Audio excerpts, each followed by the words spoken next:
The Bible. Is it hard to understand? When it comes to reading the Bible, the first thing that comes to mind is the fact that this is the Word of God. The seals have been broken, and the truth is here.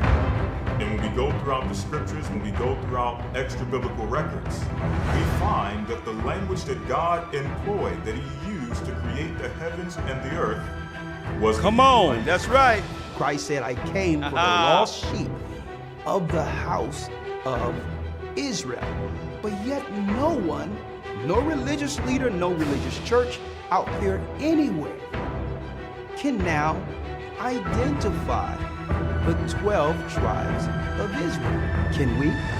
God is quite simple, but it seems as if man makes understanding Him hard. What are those mysteries? The truth of your book and the truth will make you free. The Hebrew and Bible Academy, you're invited.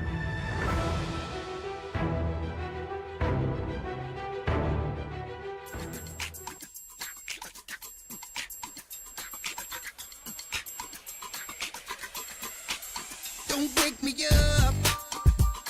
Mixed dream and a dream, don't touch, I've been taking up. We're back. Being shown in a vision, curiosity got me stuck. Yeah. Can't stop the work. Raising up.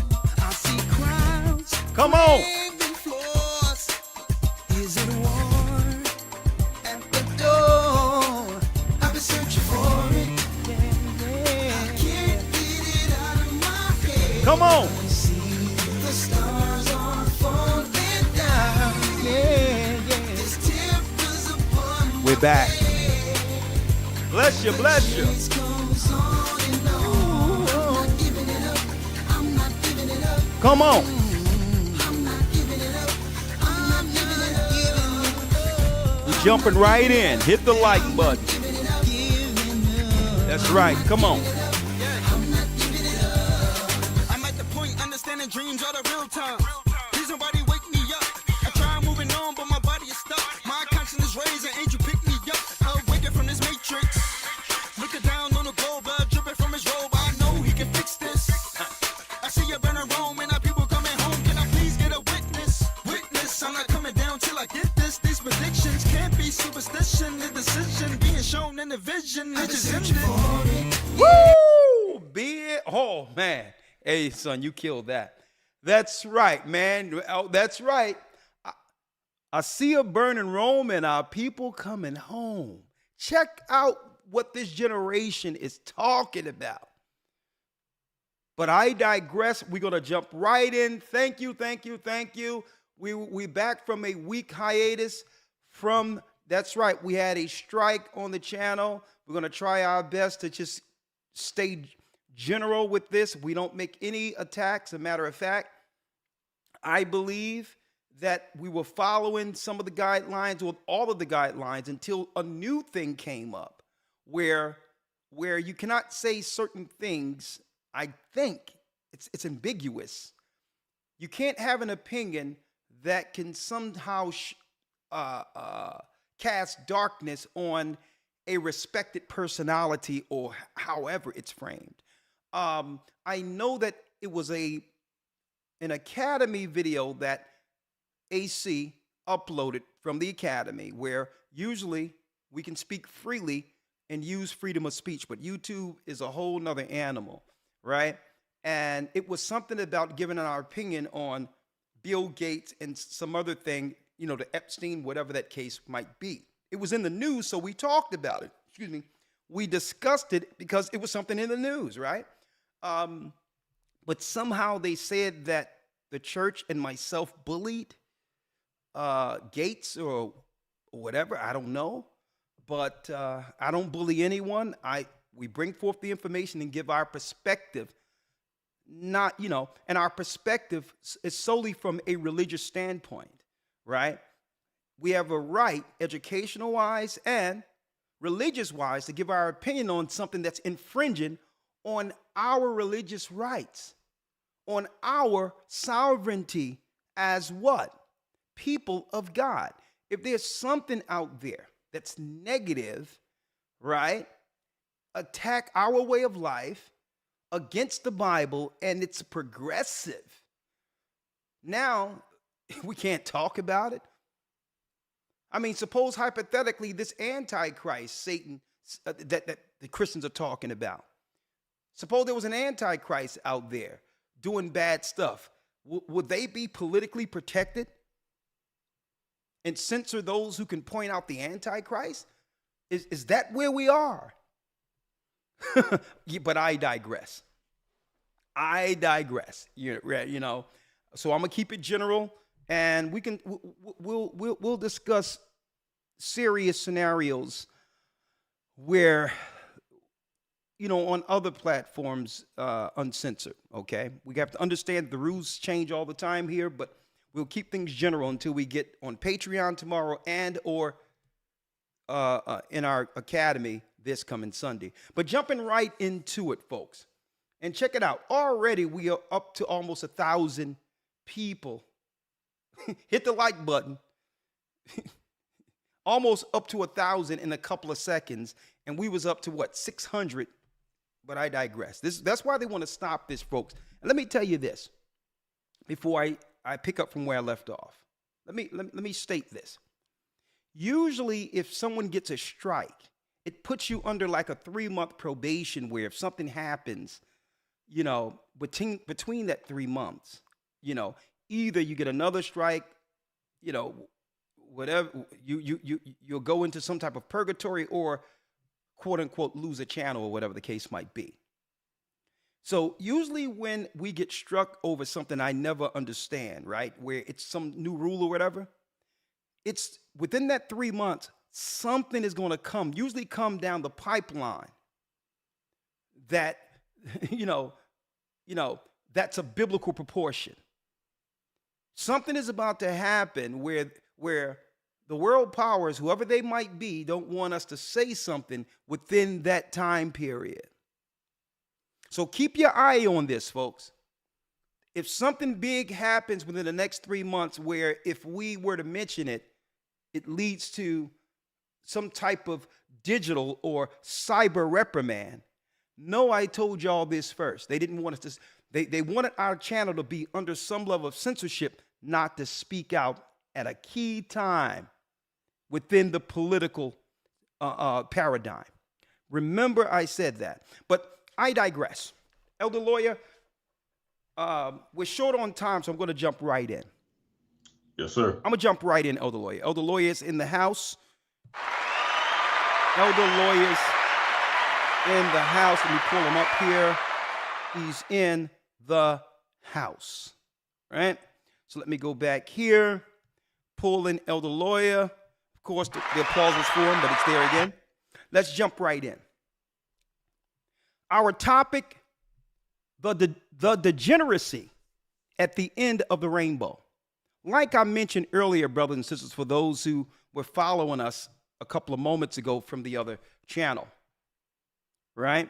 From the other scenario that I was talking about, that when it comes to the degeneracy that's being pushed in our society today, they didn't just pick any flag. They picked something that had spiritual value, an agreement between what? The righteous and God after destroying the wicked in the flood.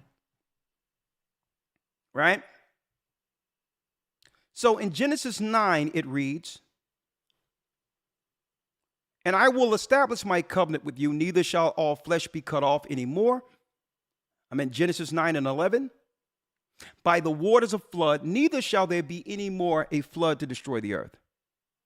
And God said, this is a token. This is the token of the covenant, which I make between me and you, and every living creature that is with you for perpetual generations. I do set my bow." Here is the true biblical purpose for the rainbow, folks. "I do set my bow in the cloud. It shall be for a token of a covenant between me and the earth. Covenant, folks, is agreement. They could have used anything to represent their cause. Why choose this? Some would say from the biblical side of this that it was to mock the God who destroyed their fathers, the evil demons and the fallen gods, the Nephilim, who sought to destroy all that was right on earth, and they're purposely mocking the God who judged their fathers. And now we're living in a world of degeneracy. How can we dig out of this? Is it possible? Acts, the 2nd chapter, and the 40th verse says that we must now save ourselves from this untoward generation. What if, elder lawyer, what if the world is too far gone? Check out this. This was being recorded by a brother at a pride parade. And listen to what it says. Listen to what it says. To brag is not a crime. There go the rainbow. It's supposed to be a token between our God and the righteous. Listen to this.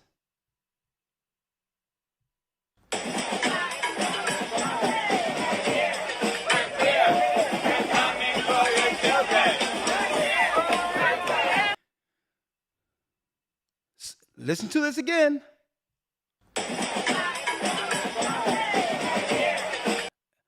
Now, the majority is saying, I'm here, I'm queer.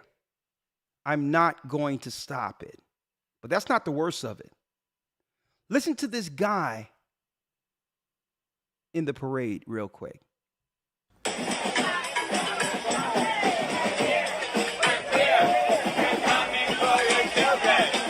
I'm coming for your children.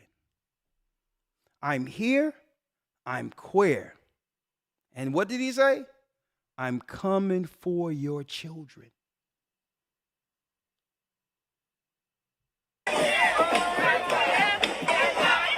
Wow. And they switched the cadence to what he switched it to.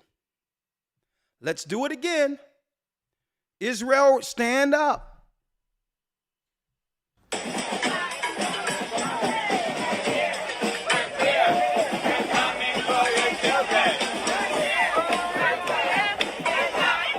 Wow. And they say, we're not going to stop it. You can forget about it. The more fuel, financing, and political sachet they get from the powers that be, the more they'll desire to finish the work they couldn't do before the flood. And I'm speaking of not just the people. The people are one thing. Folks, it will scare the bejesus out of you if you could look in the spiritual world to actually view the dark demonic haze that follows them. Folks, and Elder Lawyer, I want you to hear it because I think Elder Lawyer sent it to me initially. No, Anya sent it to me.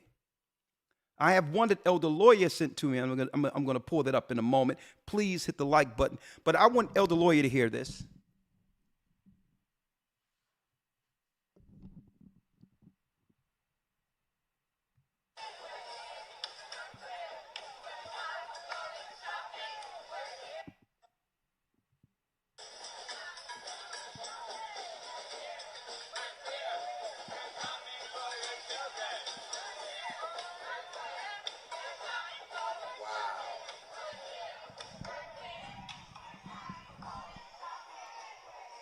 Check it out, Elder Lawyer. Why, Elder Lawyer, why are they so confident? Why are they confident that to a degree where they can just outright say it with no pushback? Their intentions, not for their own bodies or others they parent, but for the intentions of our children. Why? How can they be so brazen without the without believing there's any recourse or consequence? I need you to really think about that. Usually, if you're threatening publicly to assail or to violate someone's seed, that comes with a consequence. I mean, can you imagine a black man who's straight walking down the street threatening to do something to actually execute your sexuality or your person on a child? Can you imagine a straight man of any persuasion, black, white, or anything, with 100 people marching down the street stating their intentions to actually come after someone else's children? No, just to say it is criminal. Why do you think, Elder Lawyer, that they feel emboldened to a degree that they can state these things without any pushback? Your opinion before I go to the next one. That's a very good question. I think at the root of it, as the Bible says, I don't think it's any coincidence that they refer to themselves as pride, or one of the adjectives they use to refer to themselves is pride, or nouns. And the Bible says the pride of their heart have deceived them. They've gone so far into this mindset that I don't think that they, number one, think that this is.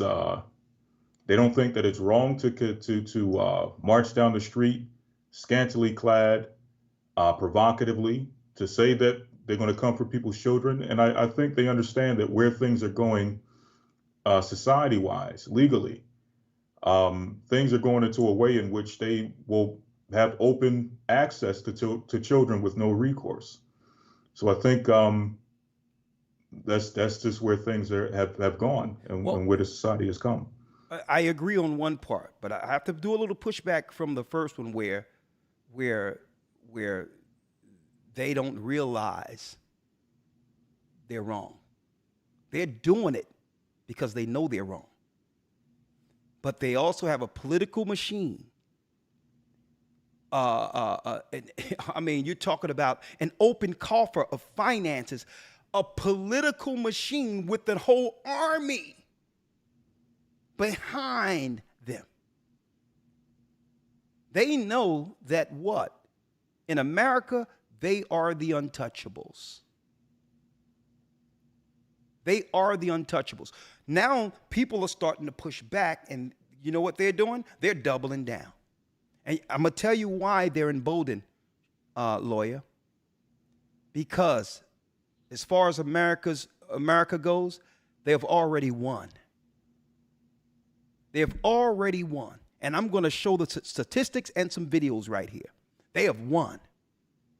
I'm going to show you, without them being in anyone's home, they have effectively morphed within, intertwined themselves within everyday culture and we're the biggest, believe it or not. I would say we're under the gun more so than any other people, because by default they have attached themselves through a civil rights movement. So I believe that they're emboldened because why? They have won. They had a patient political objective that have now been assumed. It's finished. And I'm going to show this. Fair use. Fair use. This is why they are emboldened. Fair use. You sent me this, Elder Lawyer. Yes, sir. Gay baby, it's a gay baby. Gay baby, gay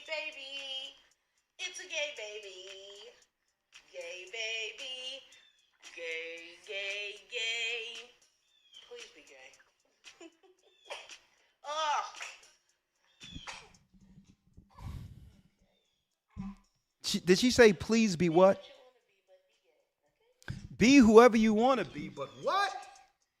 Right? I can't. Hold up. I Gay didn't. baby. It's a gay baby. Gay baby. Gay baby. It's a gay baby. Gay baby. Gay, gay, gay. Please be gay. Oh. Okay. Be what you want to be, but be gay. Okay? Thank you.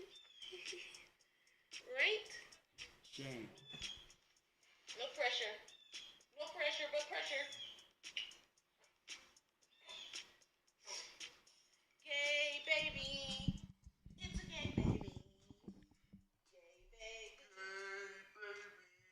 I'm going to keep it there. I didn't even get to the point initially when you sent this to me, Elder Lawyer, where she said, please be this way.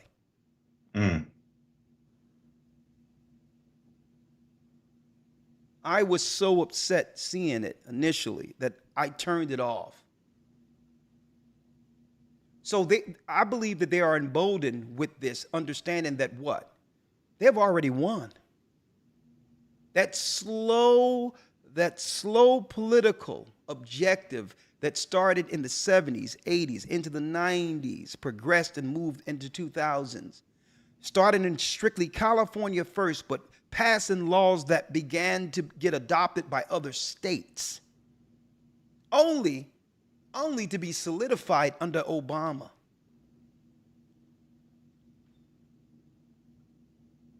I didn't even get to the end of when she says, please be this way. They've won.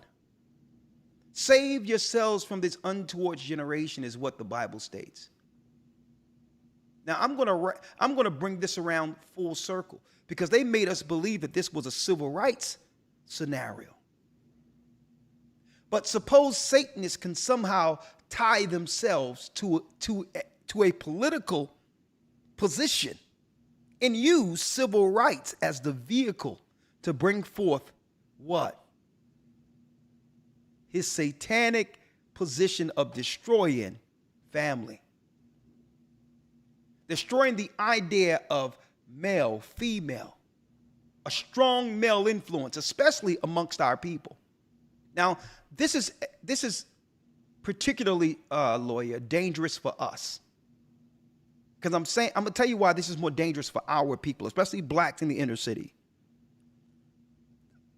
Because let me tell you, the white straight man in these red states isn't going to allow no one to assail or get in a position to do what they could do in the inner city to their children, to their family. A matter of fact, I know this, and I know this firsthand. These white men in the red states are gathering together in communities in solidarity for the moment they'll have to defend their families together in their communities against it. How many of these particular meetings are going on within our communities to say, well, okay, enough is enough. We must oppose this with a family front and do a public proclamation together in the thousands as a community to stifle this agenda against us. That conversation isn't being had, but it's being had in the suburbs. See, these people who still love God or still have some family values according to Christ, as much as they believe in these red states, know when they're in a spiritual war and are doing something about it. Suppose Satanists use a hot button topic politically. Suppose the Satanists use civil rights as their Trojan horse. Well, Shapat brought this out from mainstream news in the academy, and it was so profound. And this, y'all got to get in the academy, folks. The news is like none other. Shapat, he dives into it, okay? But from RT News, here's a report that came from the Academy. Transitioning is religious right, says the Satanic Temple. That it's a religious right, according to the Satanic Temple, for children to transition. And if anyone try to push back against a child choosing to transition from gender, whatever the case is, you are infringing on their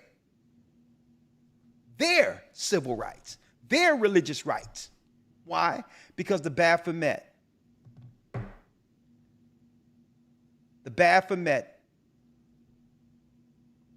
is the symbol of androgyny. So it's part of what? The advocacy organization says, advocacy, check out some of the words, says its ministers are ready to testify in court as expert witnesses. So they don't get some expert witnesses from the Satanic Temple of Satan to come, that's right, in the courts and say, well, listen, I'm an advocacy for this because within our religious realm, right, Satan is both male and female, and therefore we can make a choice to be like our God.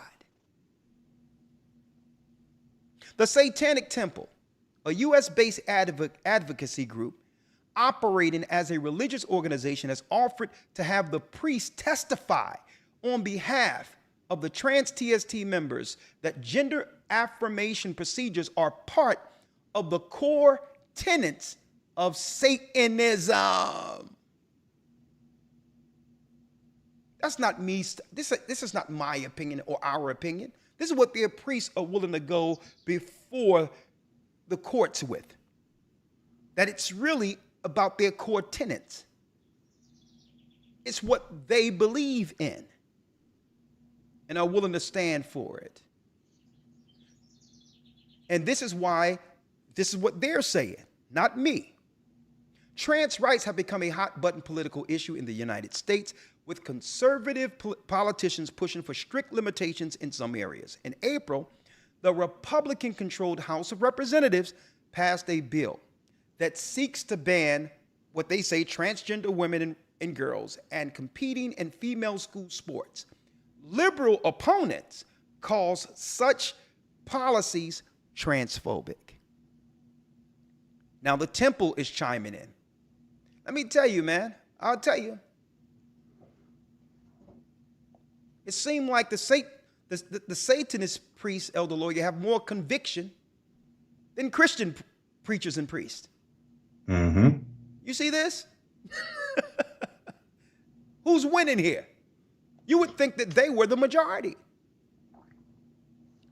The temple claims to have over 700,000 members worldwide and lists full personal control of one's body as one of its 7 tenets. The organization promotes individual liberty, secularism, and reason. Now, one thing in particular we pulled out, which was from the site of Jewish Learning, is the 8 genders in the Talmud. This is not an opinion. This is something that's actually on the site that we looked into and say, well, okay, there's got to be more to this. So when we look into the ancient sages' understanding of this, right? It says here, and this is something that Elder Shapat brought forth. Please get in that academy. When it comes to spirituality under the learning of the Talmud, that there was something that came out when it comes to gender and sexuality that I think, based on where we are, in having these conversations now, where we are, that we must now look at its ancient origin. Because I think the world is treating this as if it's something that just came up politically within the last 10 or 15 years, elder lawyer. When really, I mean, this blew my mind when Shapat brought this out. That the thought of non-binary gender was a modern concept. And this is what it's saying according to the Jewish Learning site, right? It says, thought non-binary gender was a modern concept? Well, think again. The ancient Jewish understanding of gender was far more nuanced than many assume. The Talmud, a huge and authoritative compendium of legal traditions, contains, in fact, no less than 8 gender designations, including Zakar, which is male, Nekava, female, androgynous, number 3, having both male and female characteristics. This is what they say is Talmud. Tumtum, the lacking sexual characteristics, like someone who's asexual. Ayanit Hama, identified female at the birth, but later naturally developing male characteristics. This is an old ancient ideology, right? 6 is Elanit, Alam, identified female at birth, but later developing male characteristics through human intervention. Through human intervention, now that means science came into play to help this person along. Ancient thoughts that leads back to when what? The Babylonian eunuchs and others. Okay? The Babylonian sages who had children and all these things who were eunuchs. Not in the biblical sense of eunuchs. I digress. Saras Hama identified male at birth, but later naturally developing female characteristics. Saras Adam identified male at birth and later developing female characteristics through human intervention, right? That and more to show you there will be a human intervention in man that would begin to what? Confuse people, or do what? Help people along to move the gender line where either side can choose what to be, which is an ancient concept, Elder Lawyer. Now, it's something that I'm going to bring out in the academy. I want to talk about this before I go to the next clip. Hit the like button, folks. You want to be here for this. Are they really, in essence, Elder Lawyer, bringing forth the ancient ideologies only to repackage them? They're repackaging it under civil rights and everything else, but really the underbelly is the ancient cross-sexuality pre-flood, what we witness pre-flood with the hermaphrodites and others when the angels came down, when the so-called gods came down to deal with people, right? Could that be they're just bringing that to the forefront, repackaged? Right? Could that be? I'm going to leave the question out there. But there's something else that, Elder Lawyer, really intrigued me. There was another study, and I'm going to bring it forth. I'm going to talk about this, where through the food and other things, bad eating behaviors, it also feeds into this, right? Check this out, Elder Lawyer. There's a scientific study, that if you can get a male produces testosterone, right? As a male morph or grow past his intended weight of average based on height, the testosterone levels, according to this study, Elder Lawyer, goes down. Less testosterone and more estrogen when a man gets too overweight.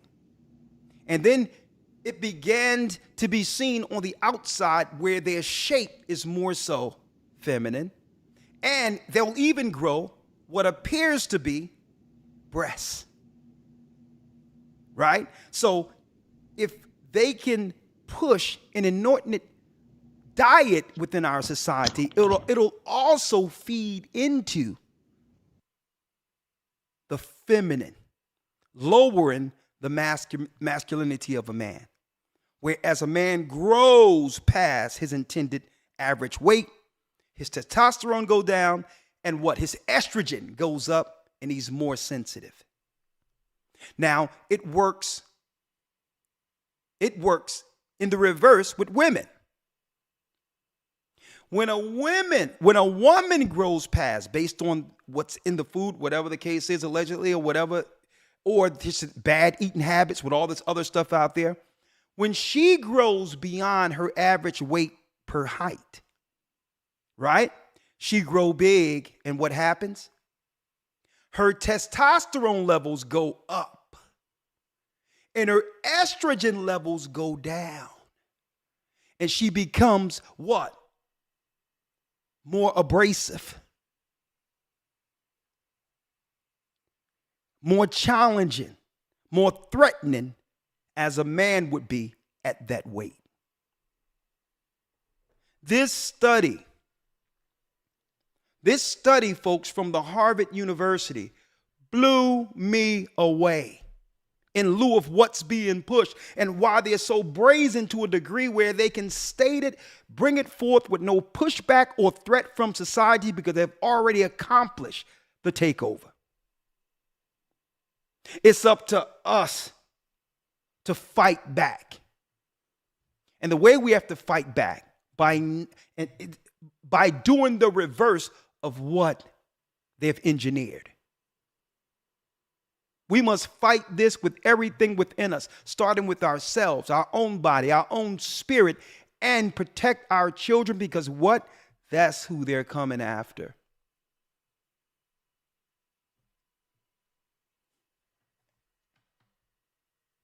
I need y'all to check this out, folks. So it's like from Elder Lawyer, it doesn't matter. From each area, it doesn't matter where we turn, it's there. At every part of our lives. It's in our diet. Right. It's what we consume looking at media. Where now, all of a sudden, all of these women are in male positions, dominant positions, and men are being seen as the sensitive buffoons.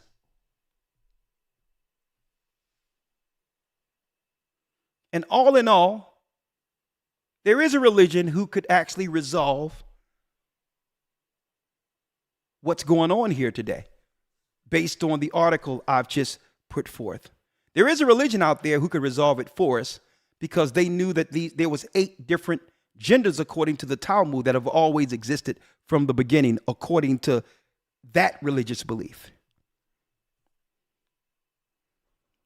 Now, there's no conversation in this piece on whether or not these particular 8 genders are good and or evil. They're just so. They exist. Well, the Bible has something to say about all of this. Right?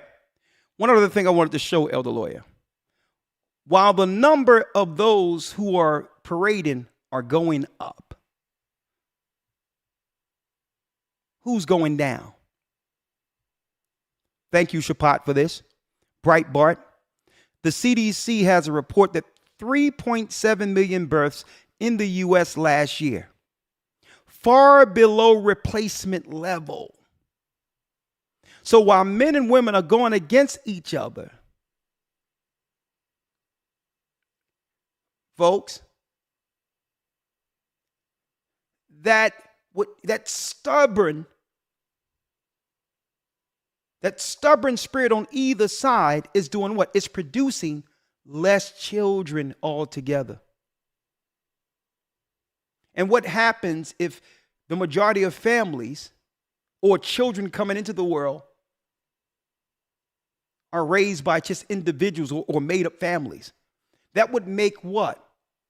Even a heterosexual, quote-unquote, family no different than if someone of the pride group adopted a child, bringing everyone into the same pool. And so that everyone can have access to that child while you're working. CDC 3.7 million births in the U.S. last year, far below replacement level. So now, while something is on the rise, something is on the decline. Family, children. Folks, degeneracy at the end of the rainbow. And guess what? Hey, they're not going to stop. Because the positions that people are actually moving with, folks, will lead to a point of no return. It has even led quietly, because I'm having conversations, I'm hearing this, and I hope sisters are listening to this too. Men of any worth see that it's a sinking ship and are quietly bowing out, elder lawyer. They're bowing out from the desire to have family.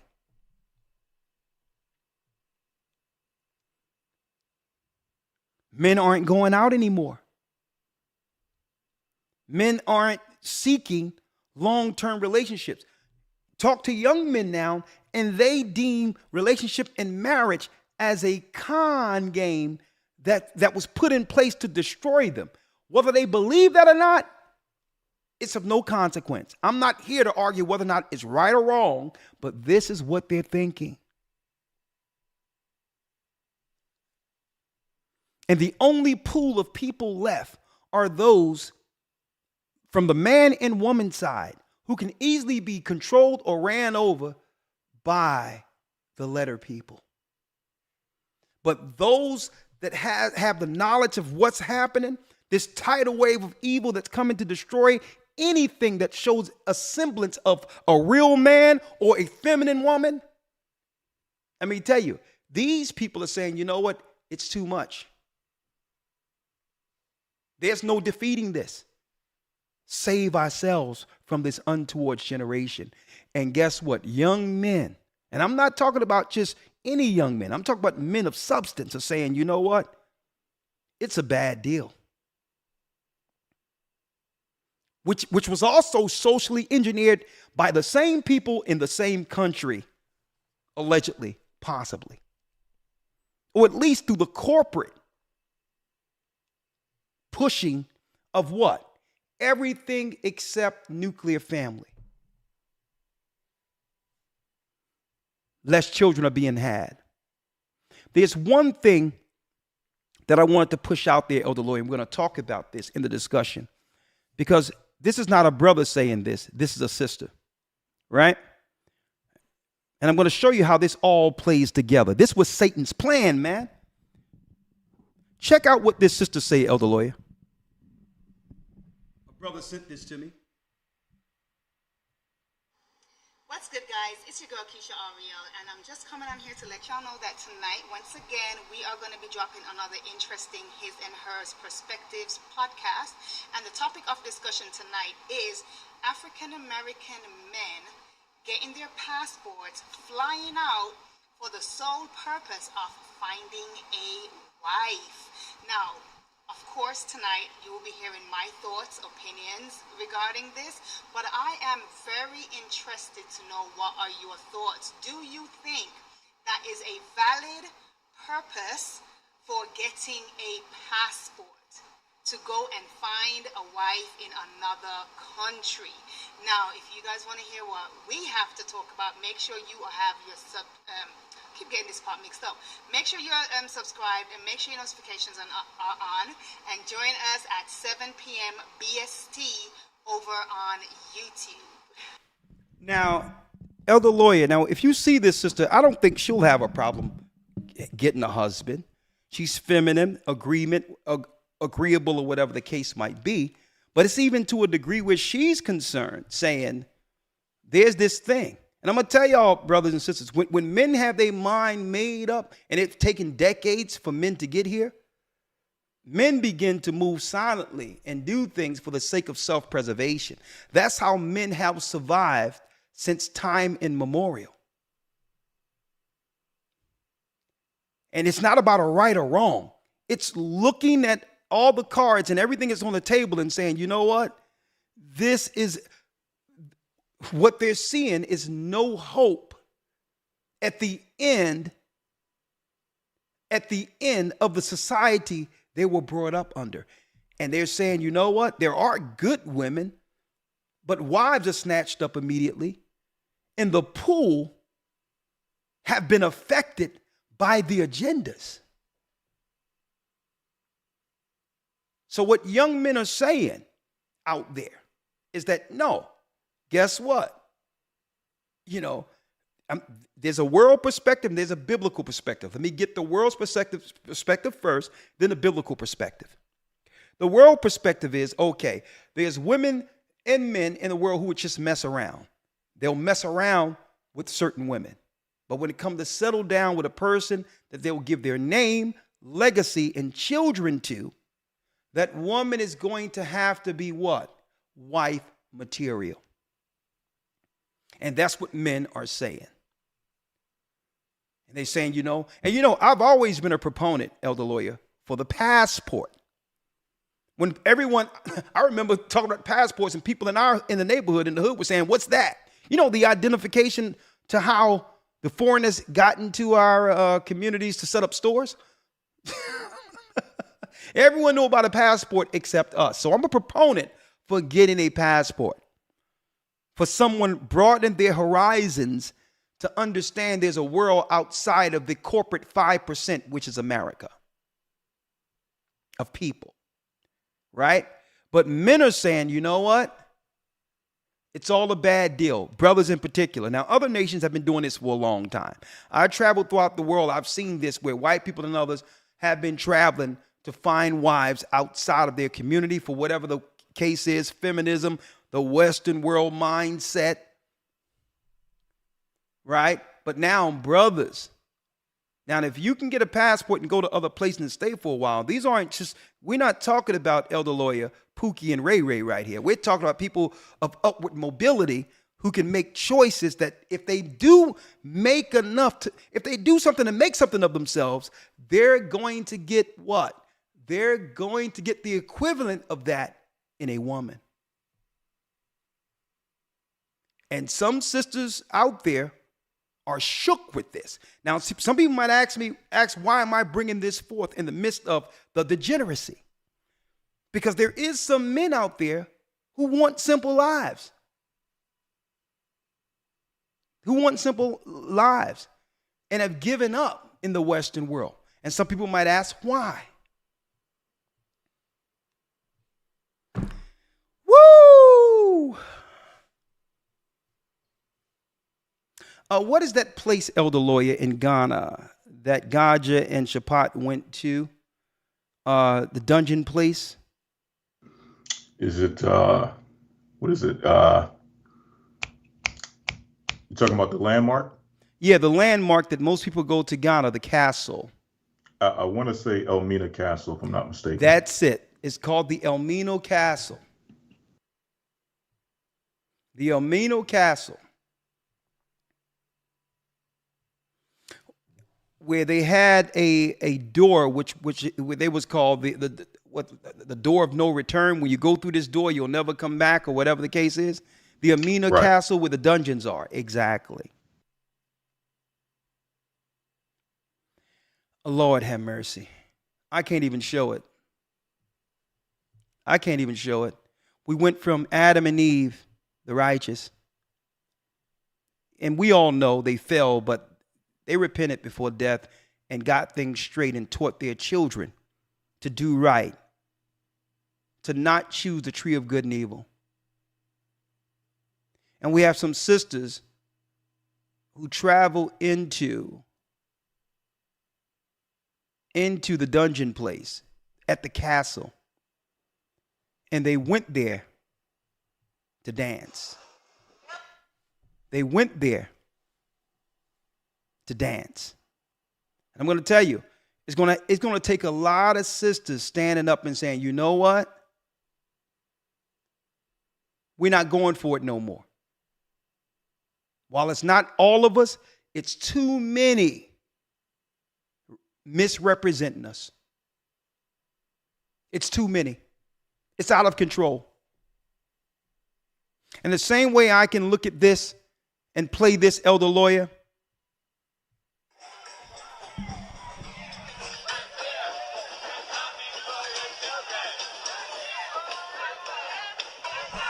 It might not be the majority that's pushing this, but it's too many. And it's to a point where the scripture said that it'll be a time where there's no shame. With the shores of where our forefathers were taken, Deuteronomy 28, into a foreign land to serve our enemy until a time of the awakening. And we're here at the awakening, and this is how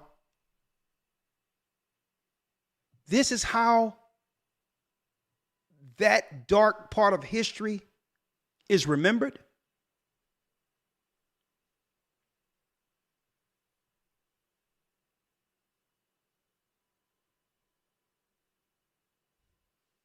So, of course, there's some brothers in this world who aren't spiritual at all, who don't believe in God, who are worldly and saying, well, okay, I don't care about this. That's good.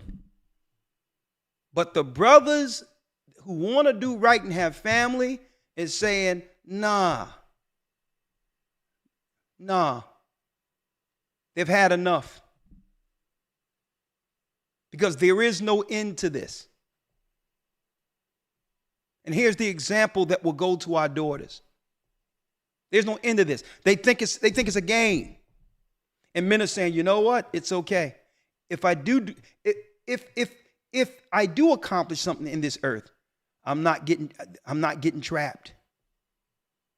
I'm not getting trapped with this. It's a shame. It's at the point of no return. It's the degeneracy is at the end of the rainbow. And some people think that, Elder Lawyer, Sodom and Gomorrah was just the act of same sex. No, it was the act of degeneracy, be it whether you same sex or straight.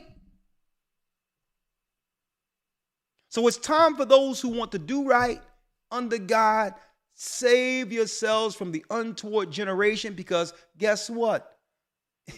those who want right is checking out. And it's not about an argument about who's right, who's wrong, man against woman. Those who want to do right is going to pick someone.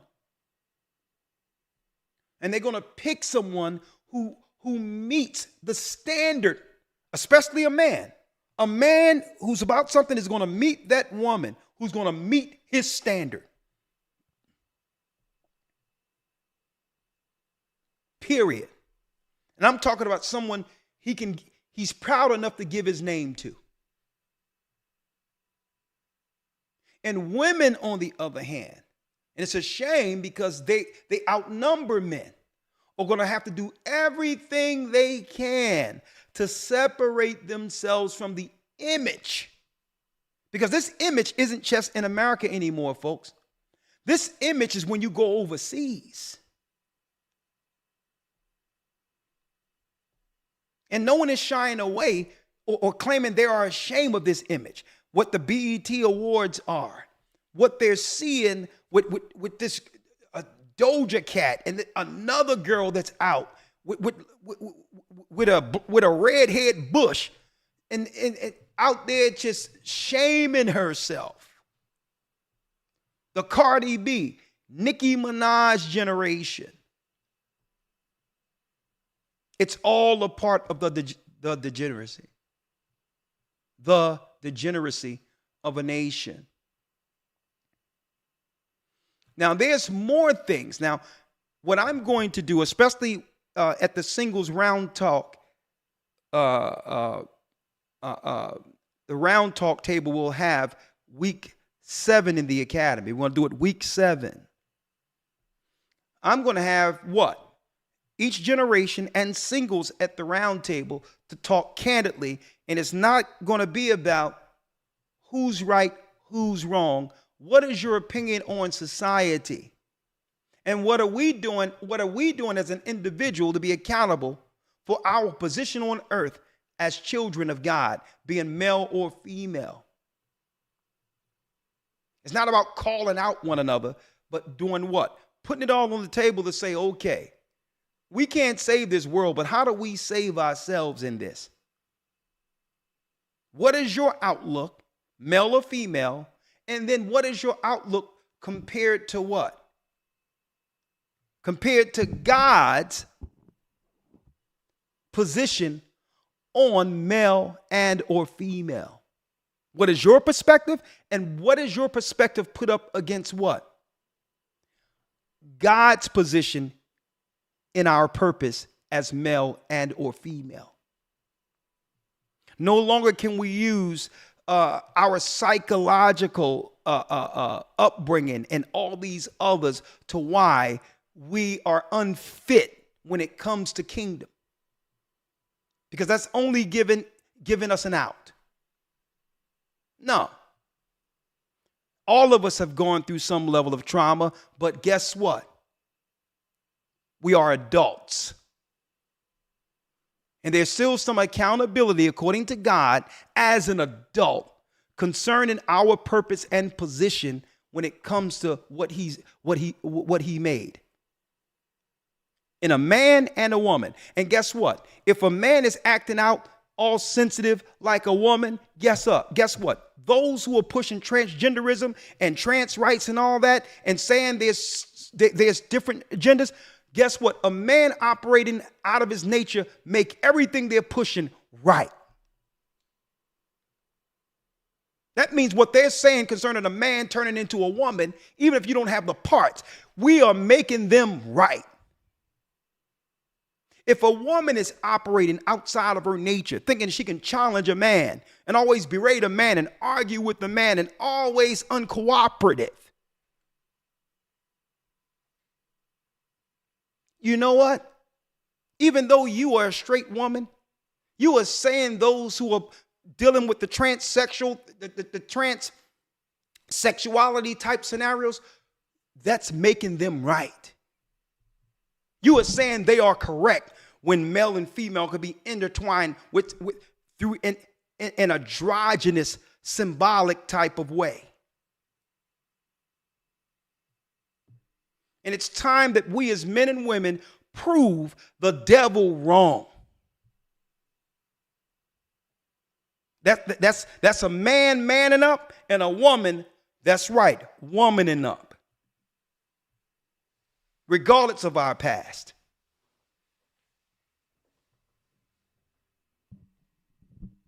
Elder Lawyer, I'm about to open up the lines. Yes, sir. But I have to ask the question. The degeneracy at the end of the rainbow. If you had to put a percentage on it, Elder Lawyer, and I think this is an unfair question because we have the Bible numbers. How many of those in the Western world can make it through this constant agenda to destroy, to stop that's stopping man and woman from coming to an equal consensus?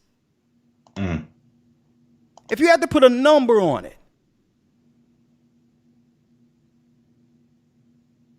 from 1% to 100%.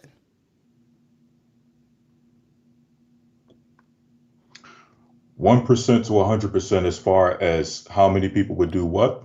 How many people, Elder Lawyer, that you think can come together and fight and be saved through all of this agenda to destroy, that's stopping man and woman from coming together for self-preservation? If there was a percentage, if there was a number you can put on it. Now, this is going to be one of those we're going to put on a cue card, and we're going to challenge brothers and sisters on either side of the table with a lot of questions, because it means, what are we willing to give up? What are we willing to give up to be who the Most High made? A man and a woman on either side. What are you willing to give up? What are you willing to stand for? Okay, as a man or as a woman. And I'm gonna go there with that submit word. Submit.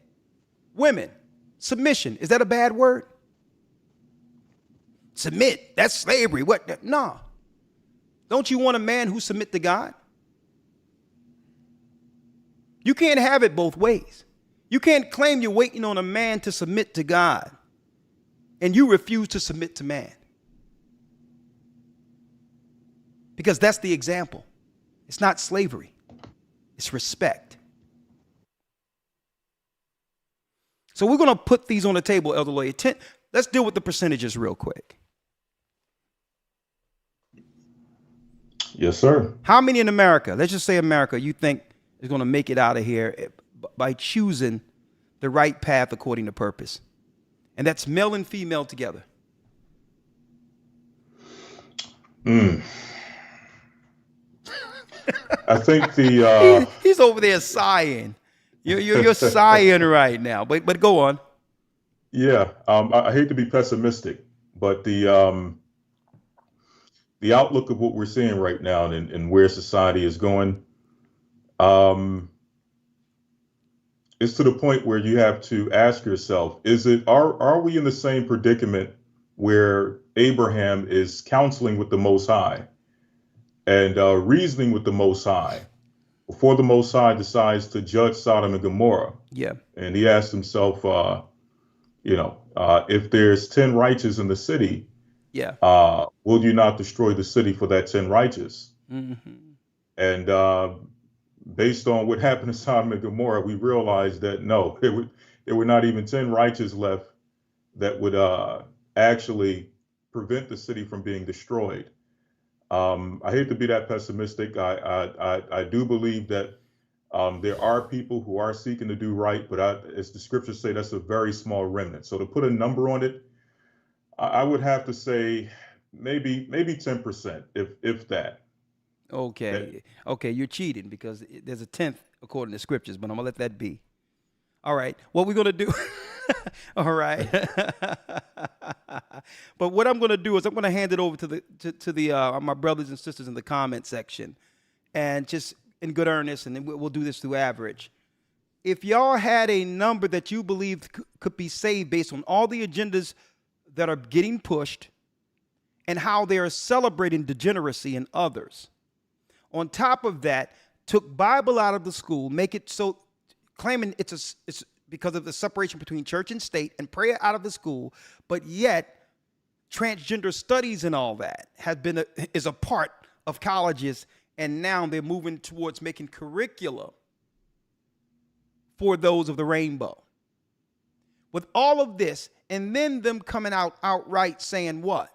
It's not about you, it's about what? Let's hear it, and let's hear it good.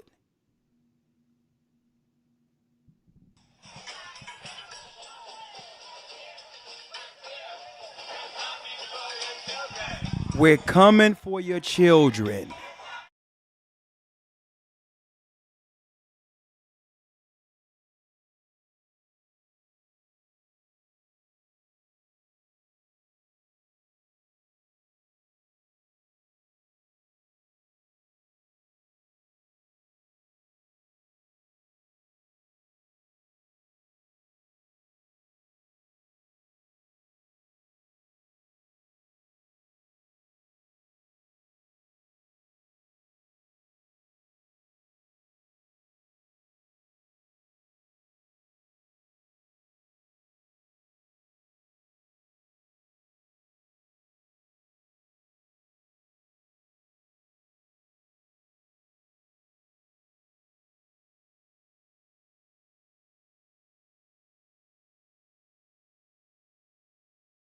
Someone says, someone says 30%, right? I'm sorry, the sound, I turned the sound down.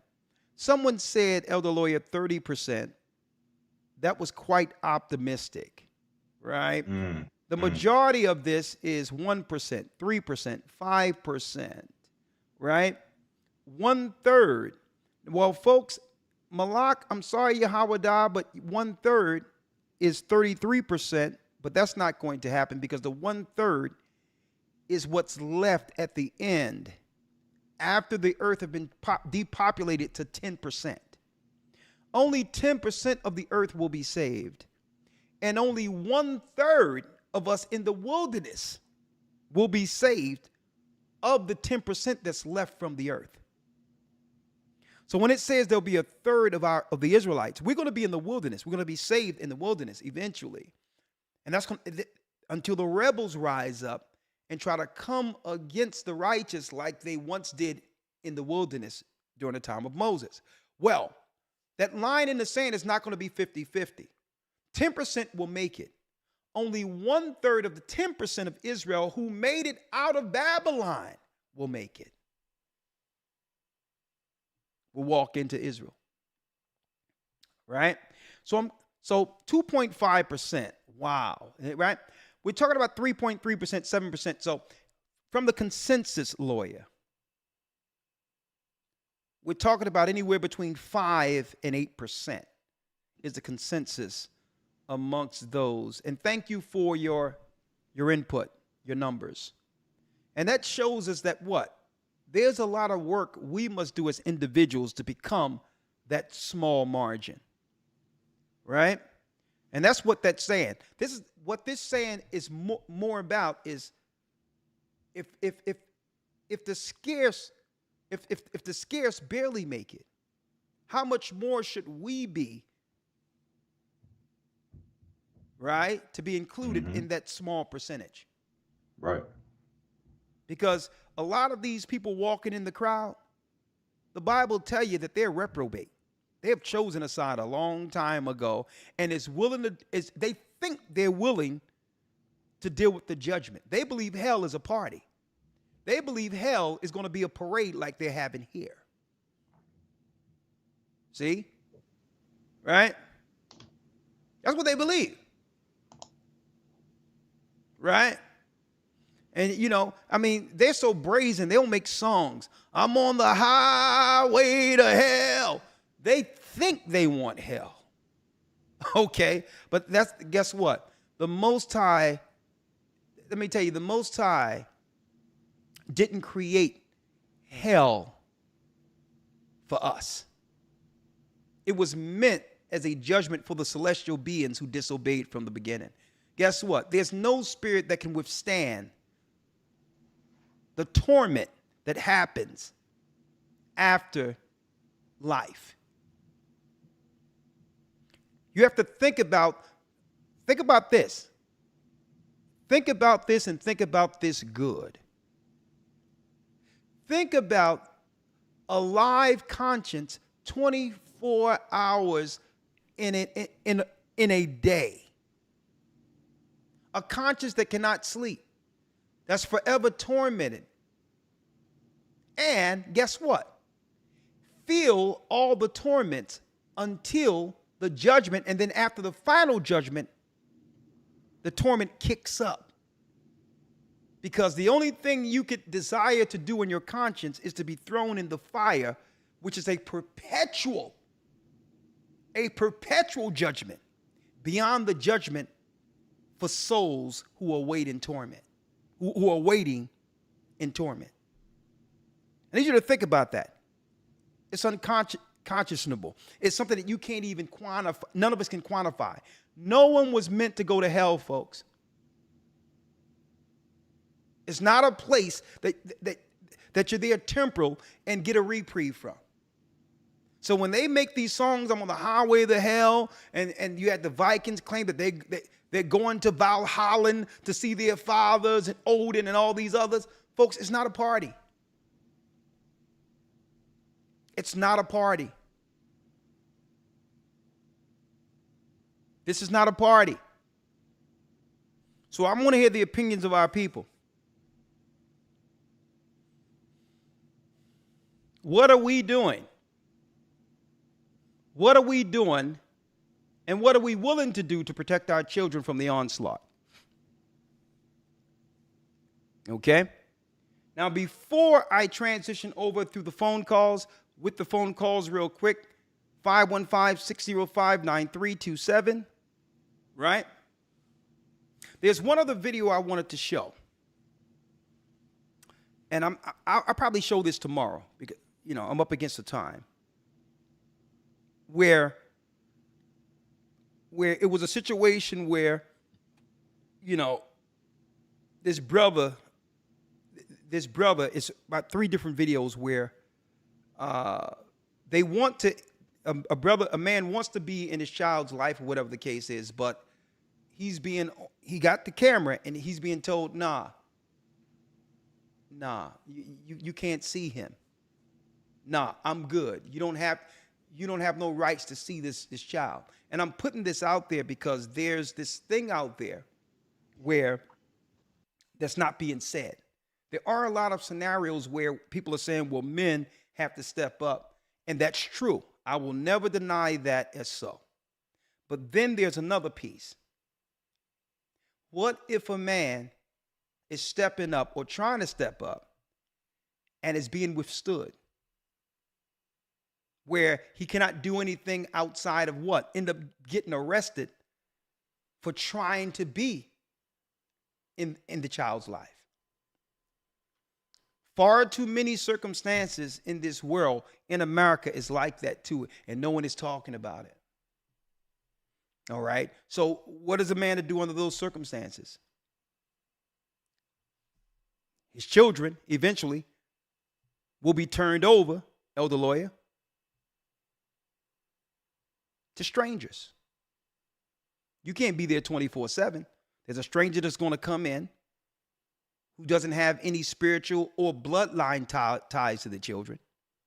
And then if you have to work and get busy and do things to keep a roof over your house, and you got to go out and have time to yourself too, you can only expose the children, male, even worse, even females, your daughters, to even more exposure to be violated by strangers. So we're in a pickle right now. And this pickle has been socially engineered. This was constructed to destroy us. So it's at a point now where what? This is on the trajectory to hell, right? And how many of us are going to save ourselves from untoward generation? You got a lot of brothers now with upward mobility are saying, you know what? I'm getting my passports and I want out. I want out. You got a lot of brothers saying, I know there's good women, but usually good women are snatched up quickly. That they're going into other countries where women are actually raised to be wives. And that's not a slight on those who are raised to be wives in the Western world, but they're far in between with what's being engineered in these cities. And I'm going to tell you, and this is not, elder lawyer, this is not just a black problem. This is not just a black problem. You have many people are saying, you know what? They're going into these other countries, you know, that'll get women who just want to be women. And all that's going to be left are these men running around here who don't care about anything, right? It's going to be a pool of those who are what? Waiting to be destroyed anyway. So brothers and sisters, it's time for us to assume our positions and our purpose according to God and save ourselves.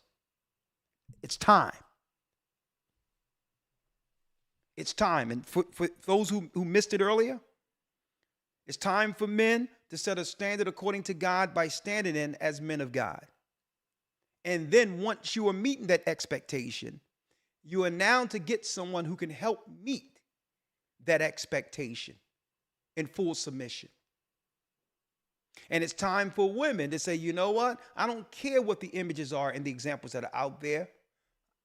That doesn't what? That doesn't affect me because I know that what they're promoting isn't me. I'm not here to prove to the world I'm not these people, this negative that's being promoted, but what I can do on my own laurels at my own time is to show forth to my God and those around me that what? I'm in a position to submit to God and to my man in total cooperation according to the purpose that was made for female. I don't care if the world has given me a bad image. I have the full power to present myself as God made me. And that's what time it is. Let's do it. Let's do it now. Let's talk. And we'll leave it open if you want other things to talk about. But we're here talking about the degeneracy at the end of the rainbow. 515-605-9327. Let me see if, hold on, let me look and make sure. Hold on. Let me make sure. Hold on. Oh, here we are. Okay, yeah. Thank you, Elder Ramar, holding the line. Okay, we still have some time on there. So 515-605-9327. What say you? Come on in. Let's talk about it. We're at the end of the rainbow, and you hear what they're saying. We're here, we're queer. That's what they're saying. And we're coming for your children.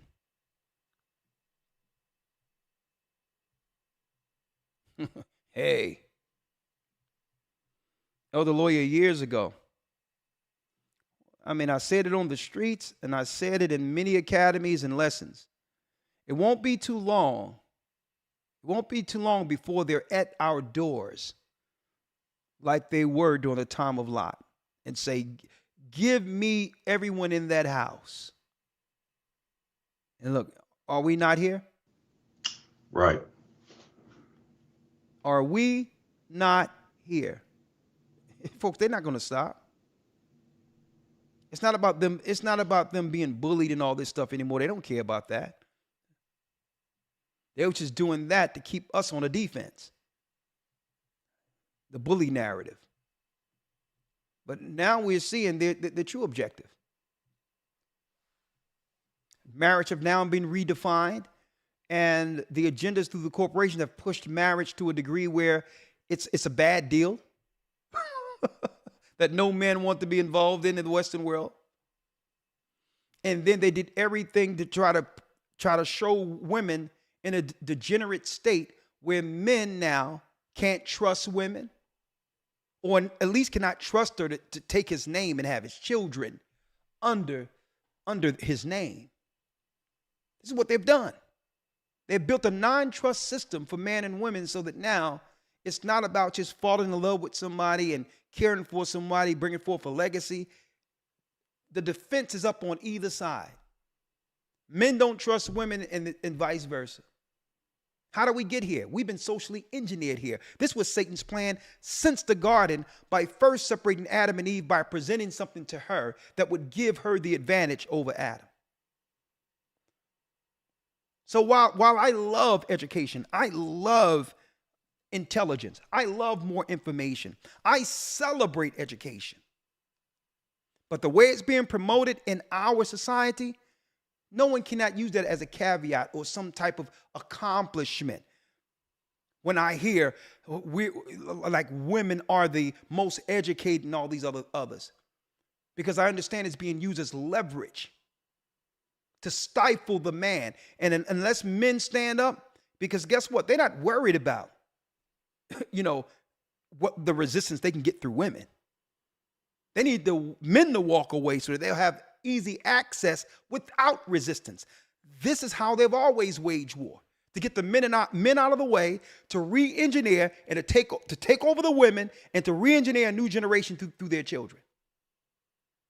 And this is why I stand up and say, and I say it over and over again, education is being used when when you're using it as leverage, as a point of an accomplishment to now compare yourselves with a man. This is why I shun that thought process, and I shun that thought process, and this is why. Eve had the higher education before Adam. Her eyes were open. She knew everything. So what do you think Satan is going to do? He's going to push an agenda where the woman will be more educated than the man, so that now, that's right, the whole system can be moved through the control of her.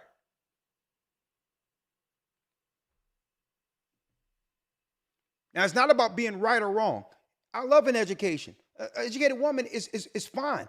I mean, guess what? She can help meet you finish something if she have the knowledge, the intellect, and the education to do so. It's up to men to level set things and say, listen, your education is not about that. Your education only matters if I can use it for me. Can we make a deal? Are you willing to take all your education and submit all your learning under me so that we can finish this, make a family, and protect it? Not just on earth, but with the hedge of God under the divine order. So I'll be the last. Listen, I would never say a woman shouldn't get education and all that, but it's wrong when it's weaponized. And that's what has happened in our society. It's wrong when it's weaponized, when someone is using it as leverage. Okay? When men are educated or men get education, guess what? Men aren't getting education for nothing other than what? That's right, finances. To be able to provide. I don't know no man anywhere in college or when I went to school, when others went to school, said, you know what? I'm going to get this education so I can have leverage with a woman over a woman. It's all about being able to what? Acquire the knowledge for a profession, to make ends meet, to make money, to provide for family. That's only been the thought for education for the majority of men I've known. It's time for us to level set that. And I'm going to talk about that, folks, in that roundtable discussion, because the debt is it's through the roof. And sisters, I need y'all to hear this. When you get the education, at the end of the day, if you're going to have a family, you're looking for a man who's going to actually be able to pay off your debt anyway.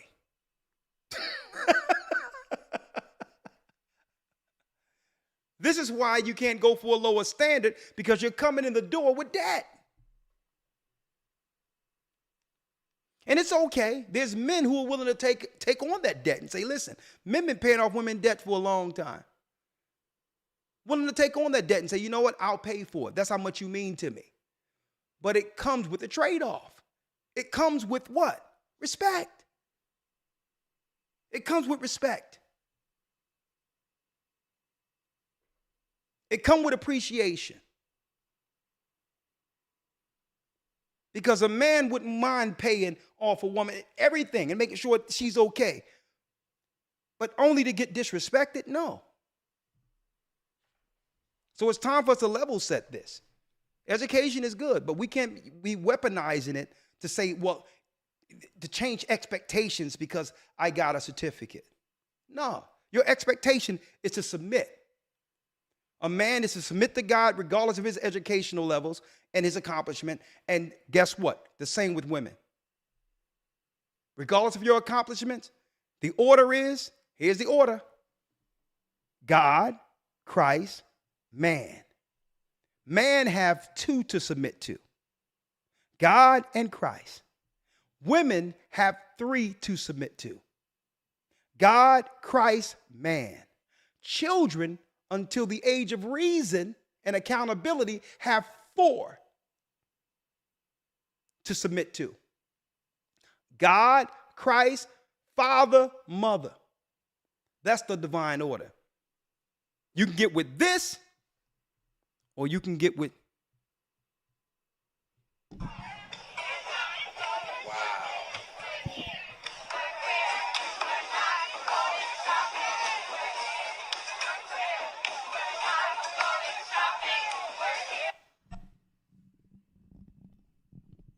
So what you want?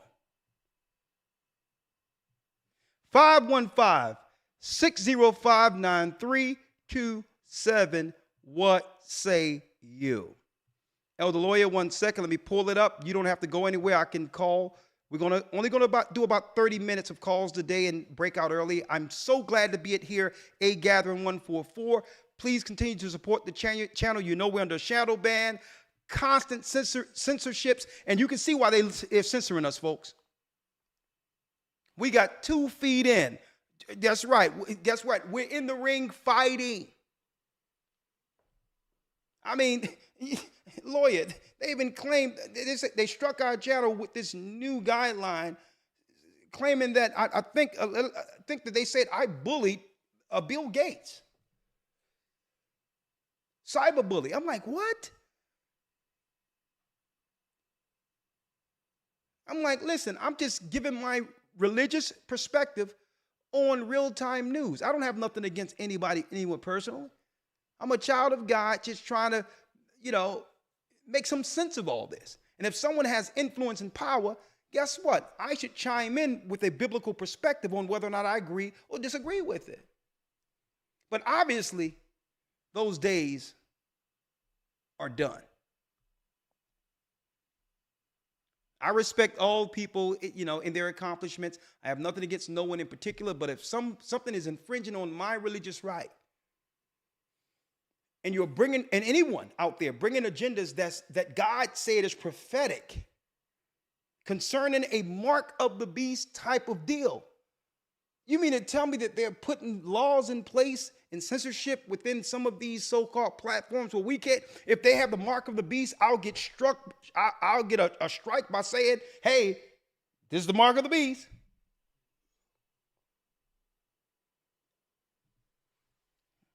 Yet I digress. But it's their rules, their platform, and I'll follow them. But that was a new rule I didn't even know existed. Who knows? I just hope what's going on is then people not looking at videos and then saying, okay, let's make a rule. I don't know. I hope that's not the case. 515-605-9327. I need y'all support, brothers and sisters, because guess what? They're doing everything to try to slow this up. Everything. And you know what? We're not going nowhere. Now, the other part of the cadence, they can have that. But 515-605-9327. Sisters, we have to do better too. We have to do better. You can't be at Mino Castle, at Mino Castle with and think you can upload something like this. We're at the castle where our foreparents were taken as slaves into the Western world, the transatlantic slave trade, and start and looking back doing God knows what. You can't. Y'all have to stop this. This is ungodly. It isn't funny. I don't know what's worse, that they did this at the castle where we were enslaved, or what's worse, that they did it, or the fact that someone thought to film it and put and upload it.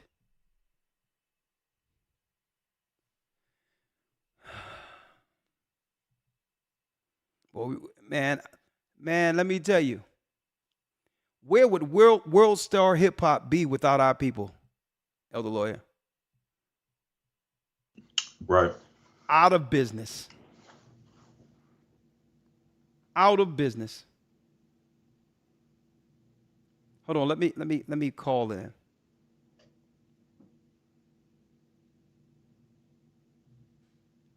Out of business. And I'm saying, well, hold up, man. Okay, I can understand people talk about the white man and Willie Lynch, Elder Lawyer, and this, that, and the other. But I have a point to make on that, Elder Lawyer. If you know that we are the product of social engineering or Willie Lynch, why perpetuate what you know was created to destroy us? So we can't even use that as an excuse, because if you are adult enough to understand that the Willie Lynch thing happened, you should be knowledgeable enough as an adult to say, okay, if they programmed us to be contrary to nature, and I have the knowledge of what the programmings were, I also have the power not to be what they created, or to at least fight against it, or seek to change the programming in myself. So I don't want to hear this thing about what the white man has done and what Willie Lynch did, Because guess what? Unless you're willing to change and not be what they actually engineered, we're just talking in circles. Yeah, I'm just going to be disagreeable and combative because Willie Lynch, the white man.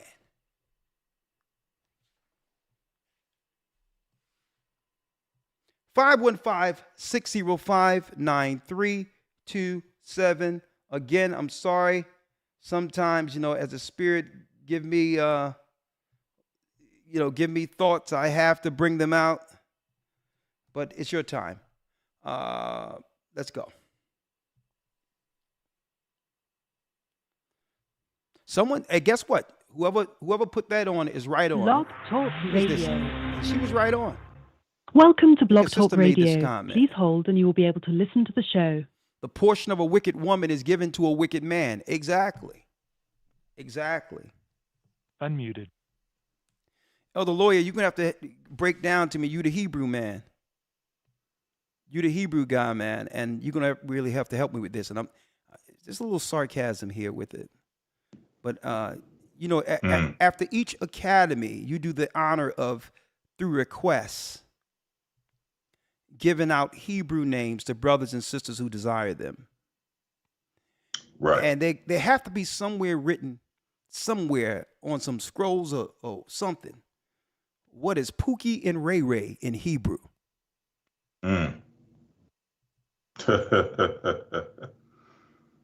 June and Nug Nug. Okay? Now, the Bible tells us that when a woman sustains a man, she's filled with anger and reproach. Right? Now, that particular man in the ancients would be what we would call our modern day Pookie and Ray Ray. Because women sometimes kick in initially and say, you know what? I'm here to help you get on your feet and help you out. I'm bringing you into my spot, but with the desire for you to one day kick in and get me out of this spot and put us into a home we both can be proud of. That's what a woman is thinking when she's bringing you into a spot. Right? But a man under the demonic Pookie and Ray Ray scenario is saying, man, this is a nice spot. And that's it on that. And see, this is what women are talking about. Right? And here lies the problem, Elder Lawyer. What's the missing component? The missing component ultimately is father. The missing component is it's the father that put a worth, that actually instilled the pride and worth in his daughter. Where she won't settle for nothing less than the expectations he instilled in her. And this is why even Laban was like, listen, Jake. Yeah, all the women love you. You're strong. You're a shepherd. Your God blesses everything you put your hands to. Jacob, you're the man. But I'll tell you what my daughter's worth. 7 years working for me. Okay? He set that from the gate. You can hold hands. Y'all can walk together and sit on the bench together. You know what I mean? You can speak sweet nothings to one another with chaperones, but it's going to be 7 years. Imagine how great those daughters must have thought of themselves, where the father seen that much worth in them. Let me tell you, Pookie, Ray Ray, and Nug Nug don't have a chance against women like that. Straight up. Because the father instilled that worth in the daughter. And it's the mother who does what? Who helped meet that and execute that. That she don't settle for nothing less than the worth her father put in her. And this is what make Israel worth something. Because it's not us in of ourselves, but it's the worth that God have put in Israel as God's people that makes us worth something in this earth. And without that, we're worthless. Just wanted to put that out there. 515-605-9327. Without our Father, we're worthless.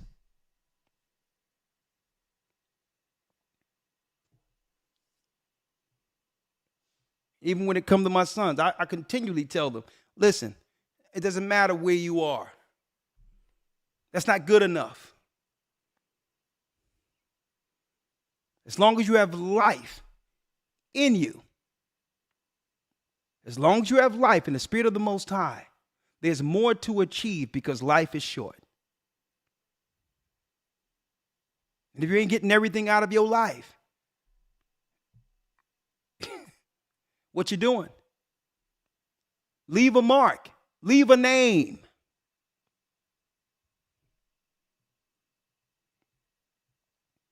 And it's the Father who gives the children the objectives, the purpose is to strive for. Let's go. 515-605-9327. Calvin has a situation. No, you can't come in. You cannot come into our broadcasts with situations. No, he has a question. All right, Calvin. Oh. Hey, Calvin, I'm just messing with you. Golden Conley. How you doing, Hey there. Calvin? How you doing? Bless you, brother. How you doing, Elder Ricard and Elder Lawyer? I'm sorry. Shalom.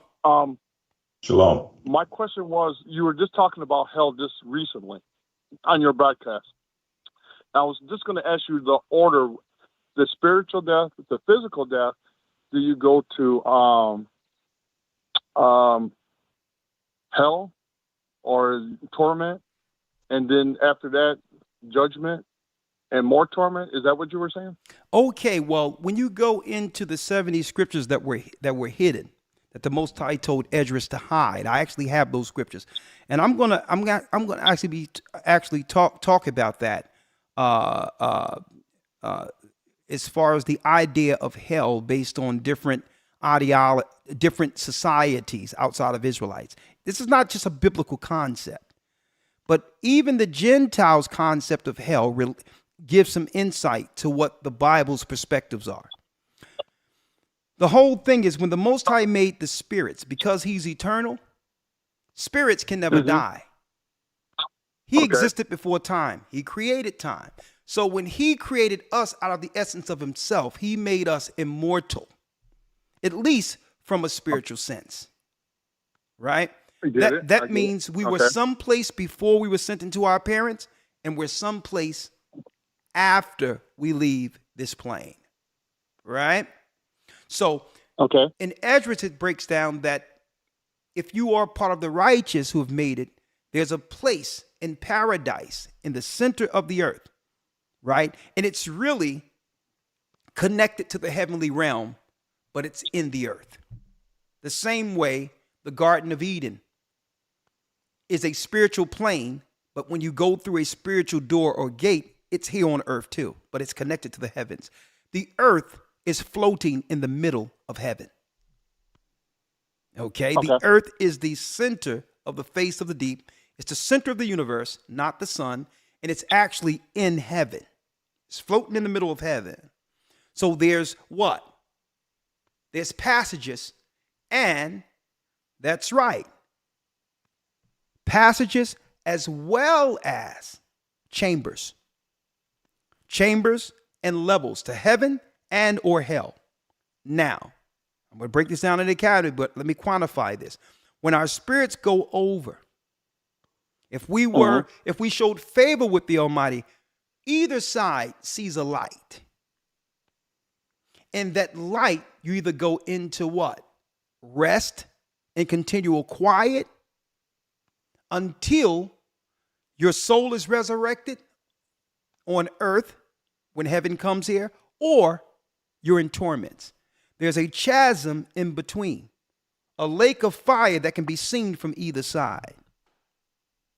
Now, on the dark side, which is called hell or Hades, that's where those who disobey God from the beginning are. Starting with the fallen angels who are called gods. 200 of them came down during the time of Jared.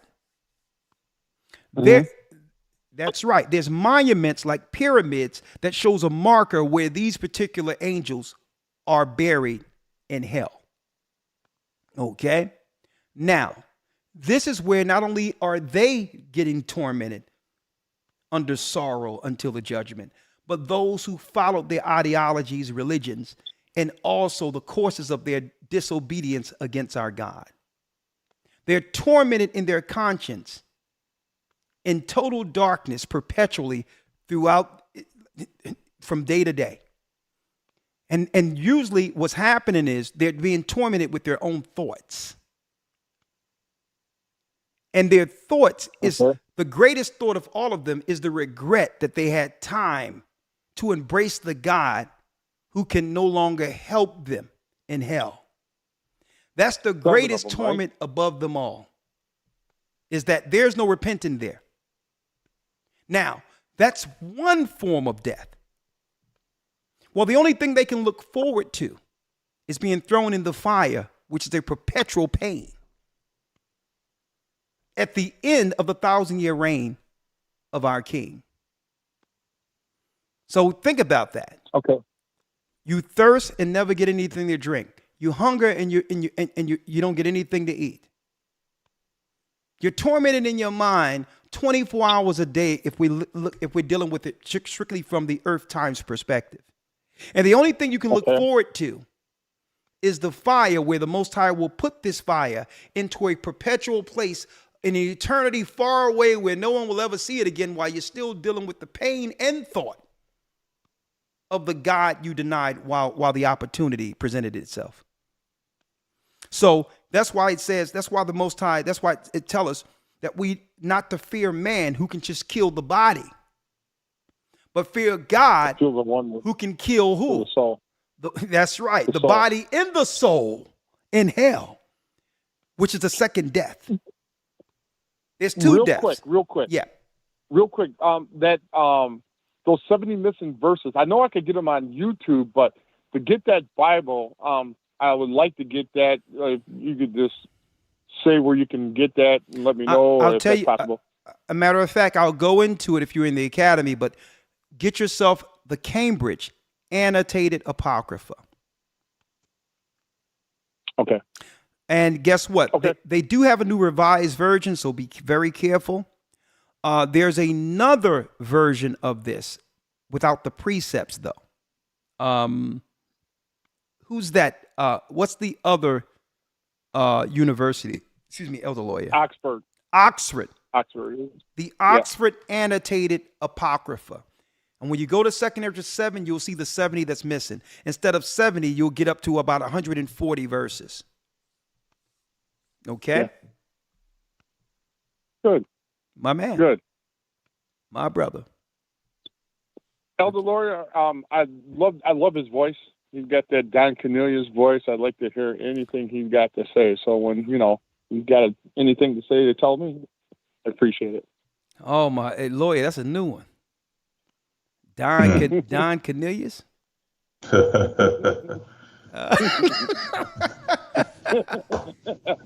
Listen, we ain't gonna have him go into his Soul Train zone.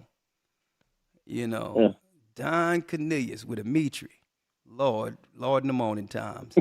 All right. What you have to say on that, Elder Lawyer? He wants you to say something real quick. Okay, in regards to his question, or what's the question, brother? I guess he's want to hear what you got to say, man. Yeah. Okay, I can speak, but I want to know what exactly am I speaking for? Is it in regards to your question, sir? Yeah, in regards to my question, if you can add to it, that'd be great. I'm sure you guys are on the same page, so I'm just like to hear what you got to say. Okay. And can you rephrase your question again? The question was, what happened to the spirit after you die? Do you, is it in torment and then judgment? What is the order of it, is what I'm trying to say. Right. Well, it depends. Okay. Here in the book of Job 14 and 14, it says the following. If a man dies, shall he live again? All the days of my appointed time will I wait. So we know that the prophets, even in the Old Testament, had questions as to what happened after death. And some of that the elder explained. So the prophets understood that after you die, you go to an appointed place for an appointed time. Now, for those who are the righteous, they go to a place called Abraham's bosom. For those who are unrighteous when they die, they go to a place of torments. And both sides are awaiting their change. You can read about that in the book of Luke 16, about Abraham's bosom. Those who are righteous, according to the book of 1 Thessalonians, the 4th chapter, along with 1 Corinthians, the 15th chapter, they are risen when Christ returns to be changed. For those who are unrighteous, they await what is called the second death, spoken of in Revelations 20. They must stand before the Most High. I'll read this one last thing very quickly before we move on, because we do have time constraints, but I'll go very quickly to Matthew 25 to show you what happens to those who are awakened at the second death, who are wicked, who are awaiting in torments, to show you their final judgment. In the book of St. Matthew, chapter 25 and 20, I'll start at verse 40 and 41. This will be the last thing. And the king shall answer and say unto them, Verily I say unto you, inasmuch as ye have done it unto one of the least of these, my brethren, you have done it unto me. Then shall he say unto them on the left hand, those on the left hand are the wicked, Depart from me, you cursed, into everlasting fire, prepared for the devil and his angels. That's the final judgment. Okay? You got it, So my the brother? step is, I got it. I appreciate you guys. I listen to you all the time. I just can't get enough of your old stuff on YouTube anymore, but I keep looking for you. I'll tell you what. Are you a Patreon member? No, I am not. Okay, a lot of the old stuff that's no longer within YouTube rules are on Patreon. Go there. It's inexpensive. I think it's $5 a month. Go there. Okay. All right. And just put in GOCC. Just go to Patreon.com/agathering144 and become a Patreon member under our schedule. You'll see it there. Become a member, and hey, you in there, right? And what you do, the proceeds, which is $5 a month, it does help the work. Okay. Okay. All right. Thank you, my brother. Glad to talk to you guys. I appreciate it. Come to Kenosha one day. All right. We're coming. Shalom. Hey, lawyer. You know you're never going to be able to live that Don Cornelius zone down. Hey, brother, I've heard the Barry White of Israelites, but this is something special here.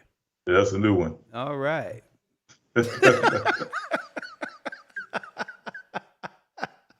Woo! All right. I see you, Sunshine. I'm going to bring you in a moment. Kayam has a comment. Lord have mercy. And man, listen, I forgot about old Don Cornelius. I'm about to pull him up in a couple of minutes. And you know how they be trolling, Elder Lawyer.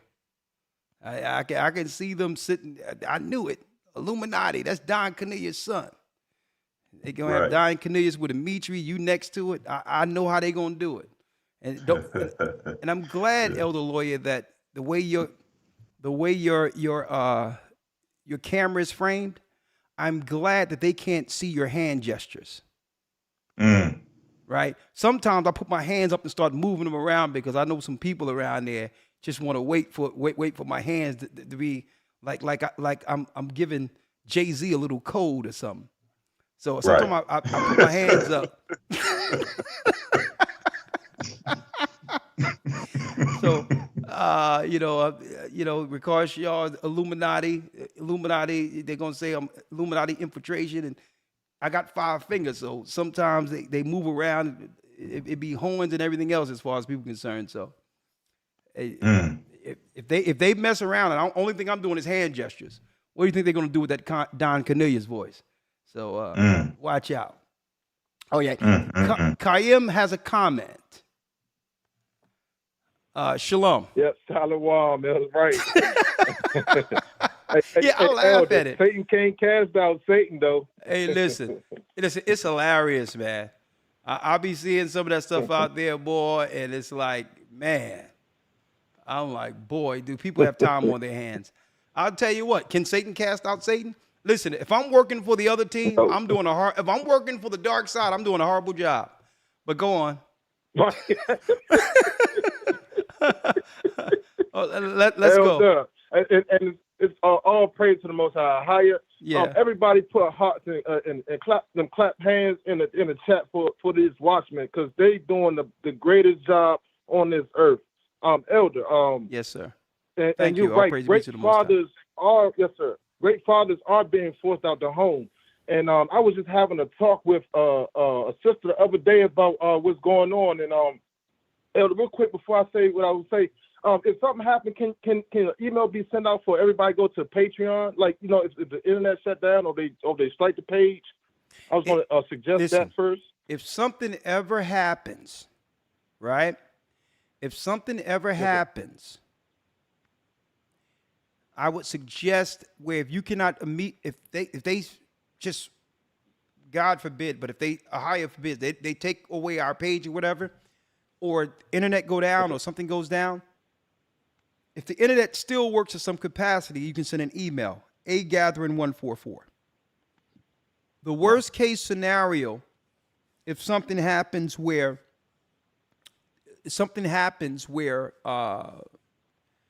you cannot reach us through the internet, I would suggest call 215-253-4448. See if you can reach us through that phone number. All right. I'm going to either way, I'm going to have that number eventually forwarded to my satellite phone so I can be able to contact people, in the rate of an emergency. I can forward that number. You reach me that way. Or we have mail. 2000 Hamilton Street, P.O. Box 946, Philadelphia, PA 19030. You can say, attention, Gathering of Christ Church, important, Elder Ricard Shiar, and I'll have the letter almost immediately. Every time I get a letter, I'm notified. Do it that way. Yes, sir. So these are the ways that you can actually reach us, all right? And what I would suggest, even on the outside of that, make sure you're in connection with someone within your region. We have regional elders as well as local elders in certain areas, and we have a location in Oklahoma City, all right? So for those in Oklahoma, that's right. We're bringing the church there, ready to go. We're going to be announcing that there's a place to gather in Oklahoma City now. So we suggest you find someone in your locale, your region, and connect with them if you can't reach us, and they'll reach me. Okay, yes, sir. And Elder, I was going to say, as far as like men, we have no excuses. So we have to do our part in studying and praying 3 times a day and walking the straight path. And Elder, the discussion I had with the sister the other day, it was based upon, because I know you mentioned Kevin Samuels. Now, no. Yeah, that's the wrong zip code. Yes, the zip code is 19130. 2000 Hamilton Street, 19130. I'm sorry, let me correct that. Thank you. But go ahead. I'm listening. Oh, yes, sir. So I've heard you mention Kevin Samuels a few times now. Now, Elder, when you teaching, when you all lessons I heard, you come at men like we're men, and we have to take it on the chin. So I know, like, when you go into certain scriptures and it offends, some sisters, I would like them to realize, like, Kevin Samuels, before he passed, he was bringing in thousands of sisters, and he was talking to them straight up and down, like straight at them. and having them, hush and all that. So if they was coming at him for thousands on top of thousands, maybe millions, then everybody that's hearing Christ's doctrine, everybody should come to with the same energy and be willing to hear it and come in the masses and be ready to take correction. You know what I mean? And not take offense to this. So I know you were saying as far as like everybody has to be ready for this and not take offense, and that is so key, because it shouldn't be no offense given when it comes to this truth, because it's written before us. This is something that's going to help us get into the kingdom. Listen, I don't want to push back and give excuses to anyone, right? But men and women are different. Right. I mean, even them who couldn't stand Kevin Samuels in private, whether they hated him or whatever the case is, learned something that can benefit their lives, even if they didn't want to say it publicly. But men and women are different. And I'm going to say this. The Bible says, give honor to the woman as the weaker vessel. It's hard for women to adjust when they've made decisions and there's no way they know that they can actually go back and fix that period of time in their lives. And it's hard for them. It's hard for them to accept the fact that they was told to do things right a certain type of way, only to find out that what they were told to do was in reverse of what they should have been told to do. And now they're being blamed for it. I'm not making an excuse for sisters, but if they did everything, some of them went to school to make their families proud and to actually have some resources that the family could be proud of. This is what their parents told them to do. And then through that time, they missed out on a serious period of time where they're only one person and they can only make one choice. And then they're told at the end of their life, like in their middle age, that everything they did was wrong and they can't go back to fix it. In the prime of, really, the fixing for a woman's window is small. She only have a small window to find the right man, have children, before what? Before geriatric pregnancy kicks in, where it's hard for her to have children up to 30s and 40s. That's a small window to when you get 40 to realize, okay, I did things in reverse. That's a tough pill to swallow. And then they look at men who've made mistakes, do all these things, right, at an early age, some of the same mistakes they have made, tripped and fell, did all types of wrong, and then men realize their worth at 40 and get upward mobility and become the man at 40 that she thought she would have at 20. So now he done made his mistakes and still able to capitalize past 40 going into 50. It's a double standard, and it's tough for women to say, you know what, I wish I would have made the right decisions in the prime of my life, and I wish someone would have told me that this was the wrong path. Now, women, I'm not making an excuse for all of them, but some women are saying, this is what my mother and father told me to do. And now everyone is saying that I'm wrong. So it's a tough pill to swallow for sisters. They can't satisfy everyone, and it's tough. So when you got someone like Kevin Samuels, others just outright with no consideration for what, for how that affects them. And, in all due respect, I've seen Kevin Samuel help a lot of women. But on the other hand, there have been situations where, it was a tough pill to swallow. Women are being told everything they did was wrong.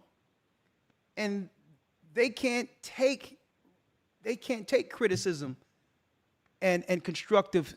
They can't take the same things man can take when it comes to criticism and all that. It's hard for them. They just can't. Because why? They don't process it the way we do. We'll process it and say, you know what, okay, my bad, I'll just switch it up. And a woman, on the other hand, multiplied sorrows according to the curse, or go into a state of depression. So what'll just be, a learning moment for us can put her out for a month being depressed. So I'm not making excuses, but we're different. We're different. And this is why I found, this is what used to, brother, intrigue me. How women are very careful of other women's feelings, even if they're wrong. Oh. Guess what? Listen, I could never logically wrap my head around it, being a man. But reading the scriptures, it's how women receive the wrong that puts them in a state of depression and emotional turmoil that only women understand. This is why they're careful on how they correct women and all that. There's a fragility thing there that only women understand. And we think they're just trying to give women passes. No, they know that if they said certain things, how harmful it can be for a person's psyche under certain circumstances, right? And I'm just being respectful on either side, because right now, because what I'm saying is, at first, it was the woman's side through the social engineering where it was okay to attack men, especially black men. And that didn't feel too good. And now here we are where now it's okay, according to the corporate structure, to attack black women. They just swung the pendulum. But at the end of the day, it's still us on either side not coming together. And that's a problem. Okay? Thank you, my brother. Yes, sir. All right. Bless you. Okay, thanks. All right. Bless you. Someone says women are not that fragile. Women are strong. They're strong according to what? According to their purpose. Right? They're strong in certain instances. And I'm not giving women excuses. What I'm saying is the Bible says give honor to the woman as the weaker vessel. She can't hold the weight of a man. And that's just the reality of it.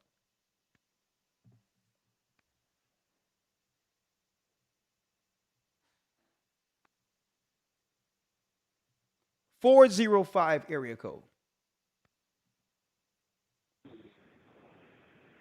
405. Hello, Elders, can you hear me? Yes, sir. How are you? I'm doing fine. It is a blessing to hear you both. Bless you, my brother. I am in Oklahoma City. And when you said that it is a church happening in Oklahoma City, that just made me so happy. Oh, yeah, we have one in Oklahoma City. Absolutely. Oh, my. So I want to get on point with degeneracy at the end of the rainbow. Okay. I work in corporate America, and I see the rainbow happening so much in this month of June. And it's promoted, it's proud, but if I was ever to go in and say, in English version, God over everything, or Ahaya over everything, I'd be in HR office. I done seen a girl walk past me in the hall with a pentagram on her belt buckle. No one has said anything. But if I was to say God over everything, Ahaya over everything, I'll be in the office. So I just want to say to y'all, keep on pushing it. I've been following y'all. A brother turned me on back in the days. He said, we had a debate about King James. And I was brought in to all that deceitfulness regarding King James, homosexual, incestuous, all that. And when I learned from you all and seeing who King James was, And that was a long, long, long time ago, like about 10 years ago. So I've been following you all for a long time. I've seen you all come from where you are. I mean, from where you were then until you are now. And I have seen the blessings. I have seen everything that the Most High have bestowed on y'all. And it's just magnificent. It is truly magnificent. I've seen, I mean, all praise be to the Most High. Elder Ricard, I saw your bushy head, buggy-eyed, to right now. You know what I'm saying? I done been in a couple of academies, forgive me. It's just been a couple, but the knowledge that you guys bestowed back then towards now, I don't know if you all want to have just a blog talk about that, you know, because you all have bestowed a lot of knowledge. And all praises to Ahaya, by Yashem Yeshaya.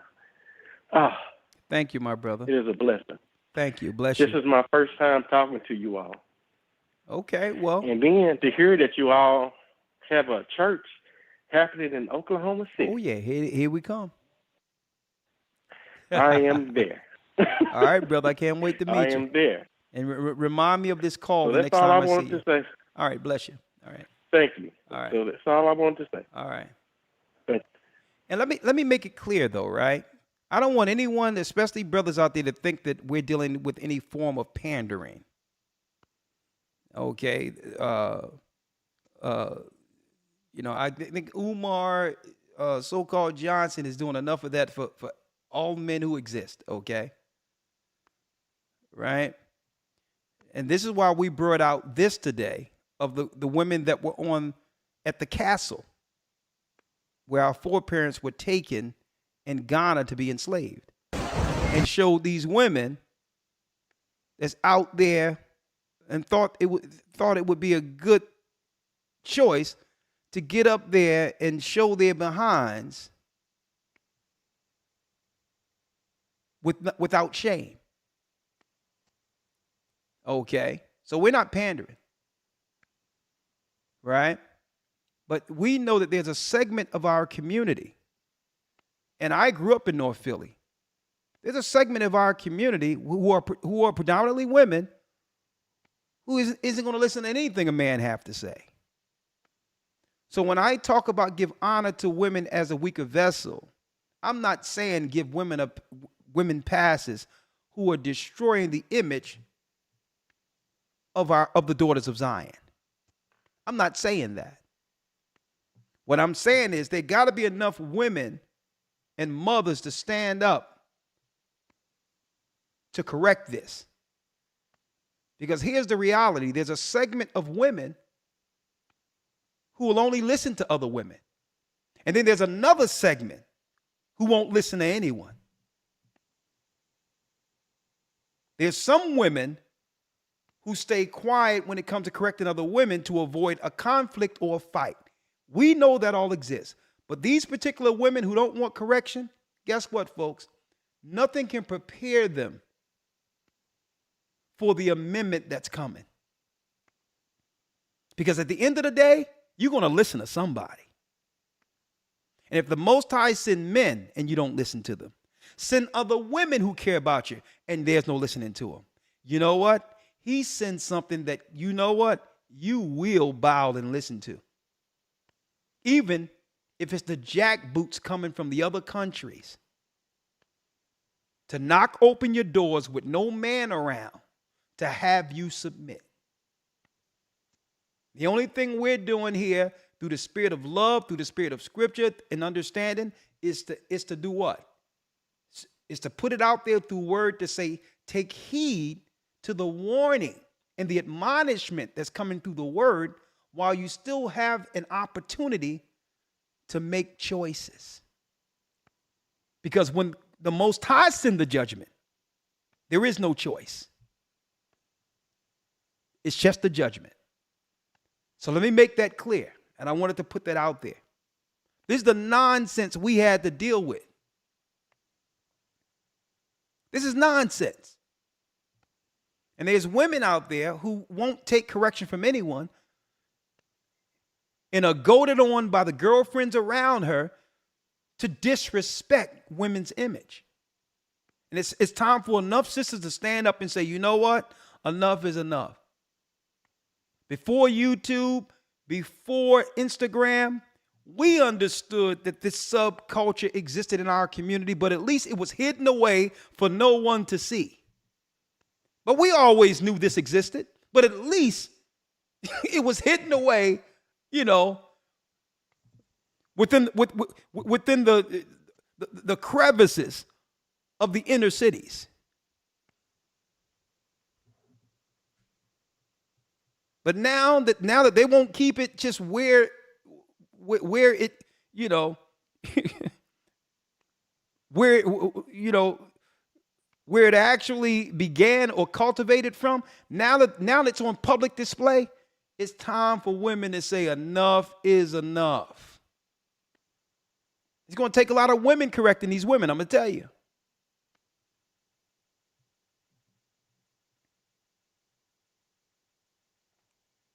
Or don't worry about it. China have a whole army of men. That's in a lot of these areas that's going to actually take care of a lot of this. There's some men that some of these people are going to listen to. Watch. Talia has a question.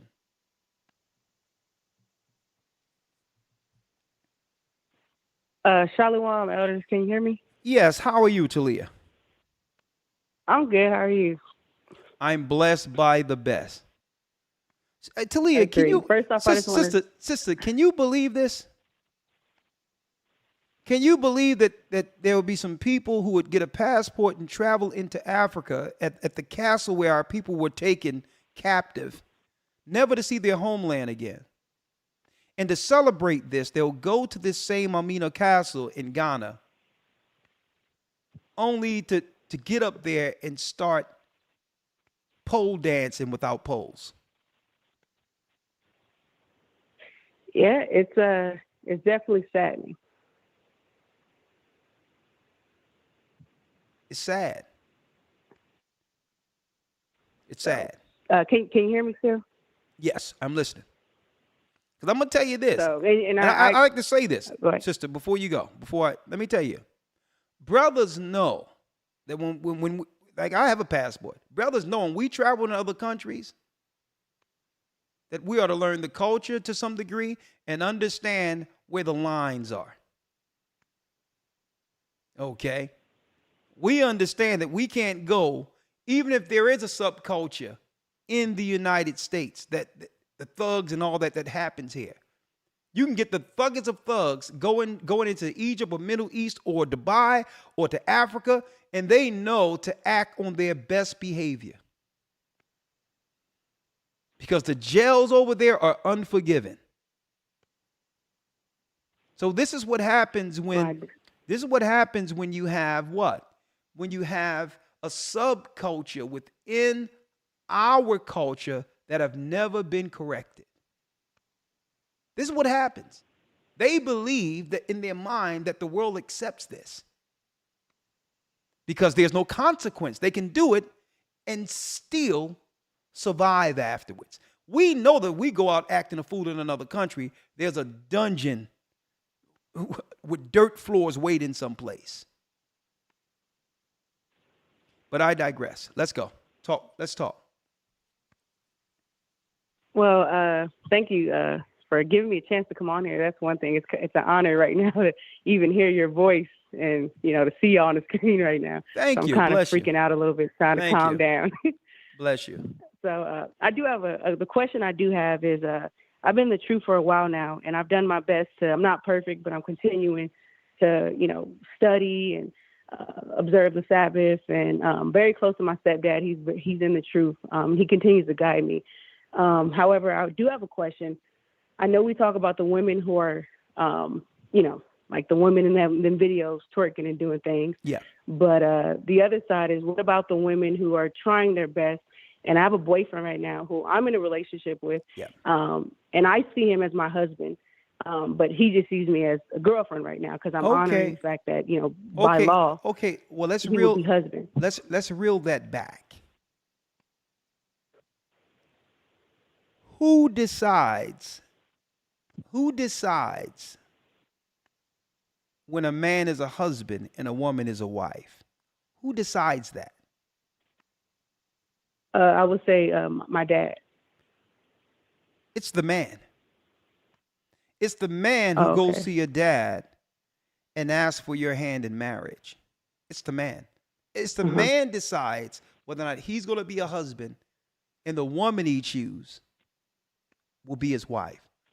The woman is not the one who can decide, well, I see him as a husband, but really he sees me as a girlfriend. See, and this is where fathers come in. Because you can't see him as a husband with him not being a husband. A father's come in. This is where fathers step in and say, well, no,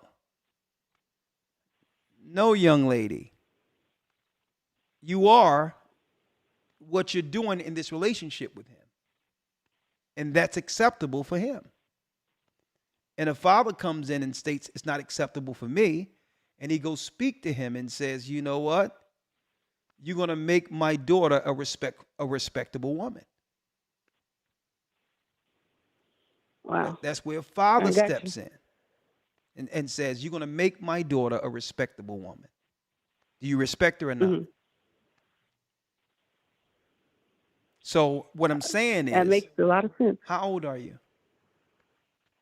28. So here's the issue. And this is what's going to grow resentment. This is where resentment is going to grow.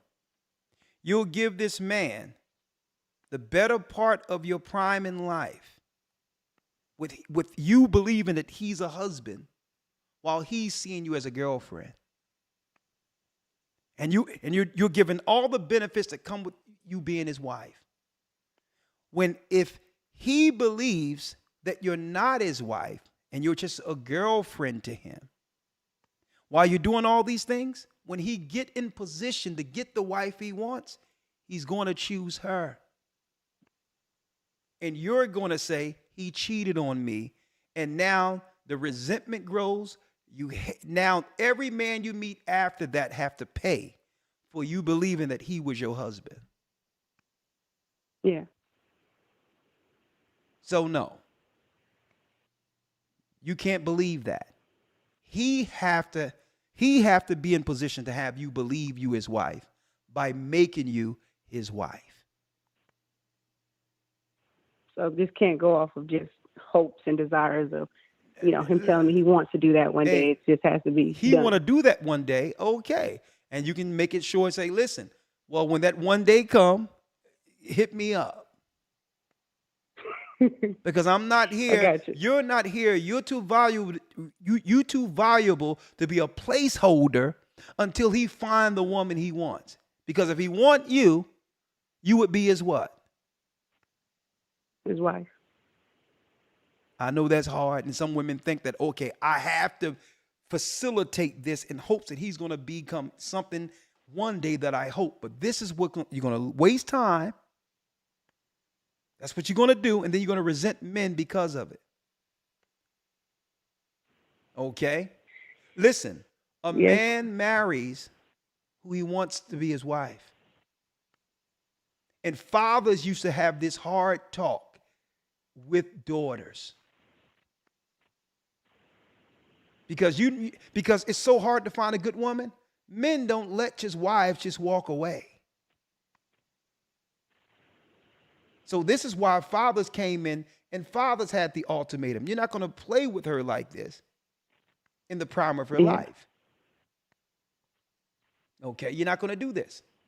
Because now a good man is going to come after this, not saying he's not good, but he's indecisive at best. So if he's indecisive, what's going to happen with you?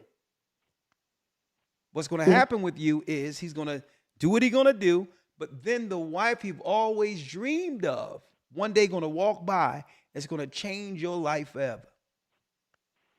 Because you're going to say, this is the things I did as a wife. right? He cheated on me. Yeah, He this, he's that. And you're going to start blaming men when it was you who gave yourself over until he was able to find what he was looking for. And that's just a harsh reality. Men will do that. So you have to solidify. Well, I appreciate that. Yeah, so you have to solidify your security. You have to secure yourself while you're still in the position to be able to get a man who would appreciate you. Yeah. You don't want to get used up. I appreciate that. Yeah, you don't want to get used up and have this man use up all what you have, your femininity, your femininity. You are agreeable, you're humble, and guess what? It's nothing for someone to hurt you and change you, that will change you into something, into the worst version of yourself. So while you still have some power, decisions have to be made. Where I definitely appreciate that. Right? Some decisions have to be made. Don't be sitting around hoping. I'm not gonna lie.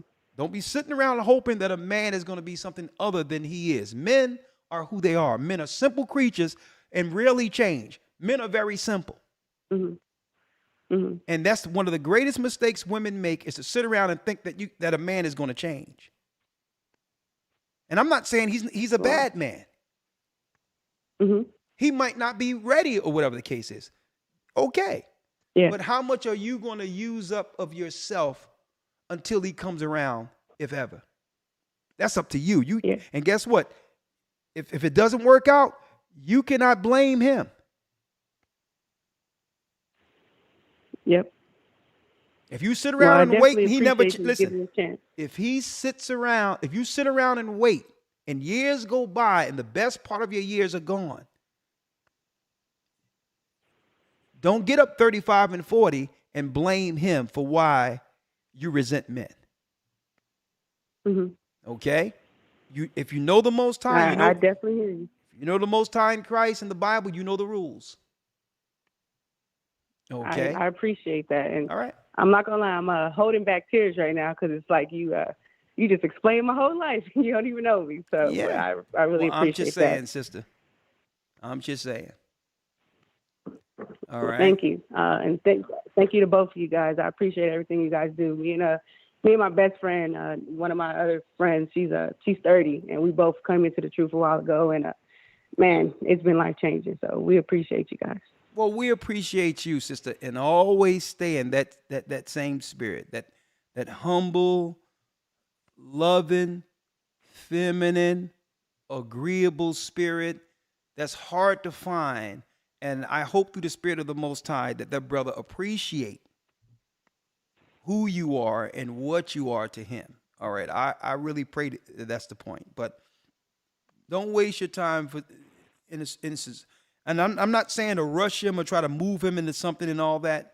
Deal with the reality of what it is. Deal with the reality of what it is. And where's your father? Have you gotten him involved? Yes, it's my stepdad. So he did get involved, but my boyfriend doesn't really like going over right now and talking to him about the truth because my dad believes in the truth, and my boyfriend right now, he's in a position where he doesn't believe the Bible's real and different things like that, and so it's kind of hard to have them interact right now. Oh, you said the man you with, the one you're a wife to, but not a husband to you. He doesn't believe the truth now. Yeah, so no, he doesn't. He doesn't. Lord, I'll tell you what. Okay, where's your father at? I live in Dallas area, and so he lives in Bonham, Texas. It's time for you to get the man in your life, the man you look up to, involved for direction and counsel.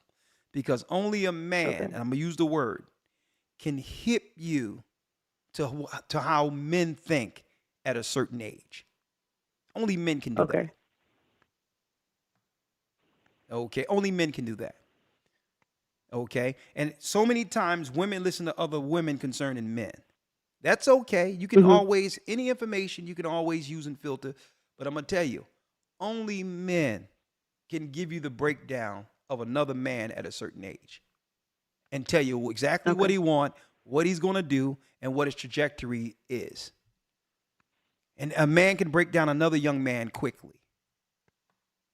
And I know that's some hard, listen, it's some hard truths that a man who can see what other men are, because a man can point out what you already know, but have compartmentalized and hid in hopes he'll become something else. Mm-hmm. But only a man can say you're deceiving yourself.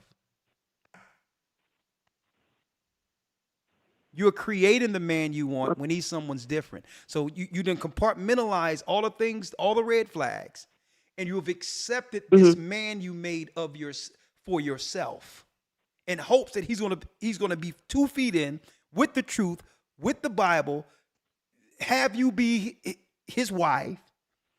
You've created a whole nother man outside of who he is for yourself. He is who he is.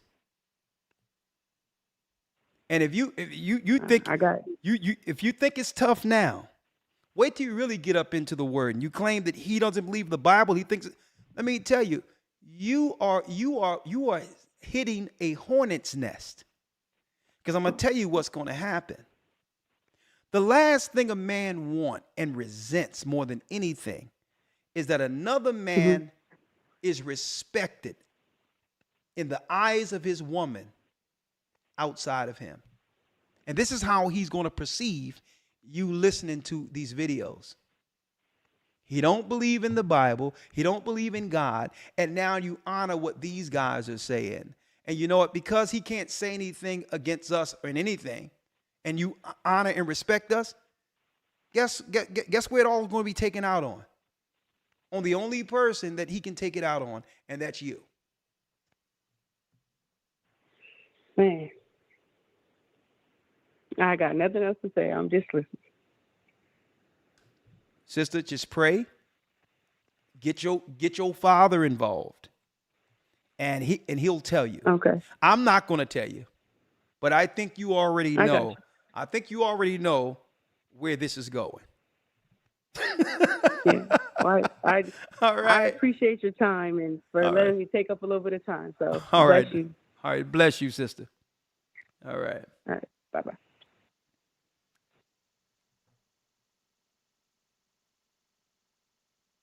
Tangela has a comment. Shalom, elders. Shalom, how are you? Great. Thank you for taking my call.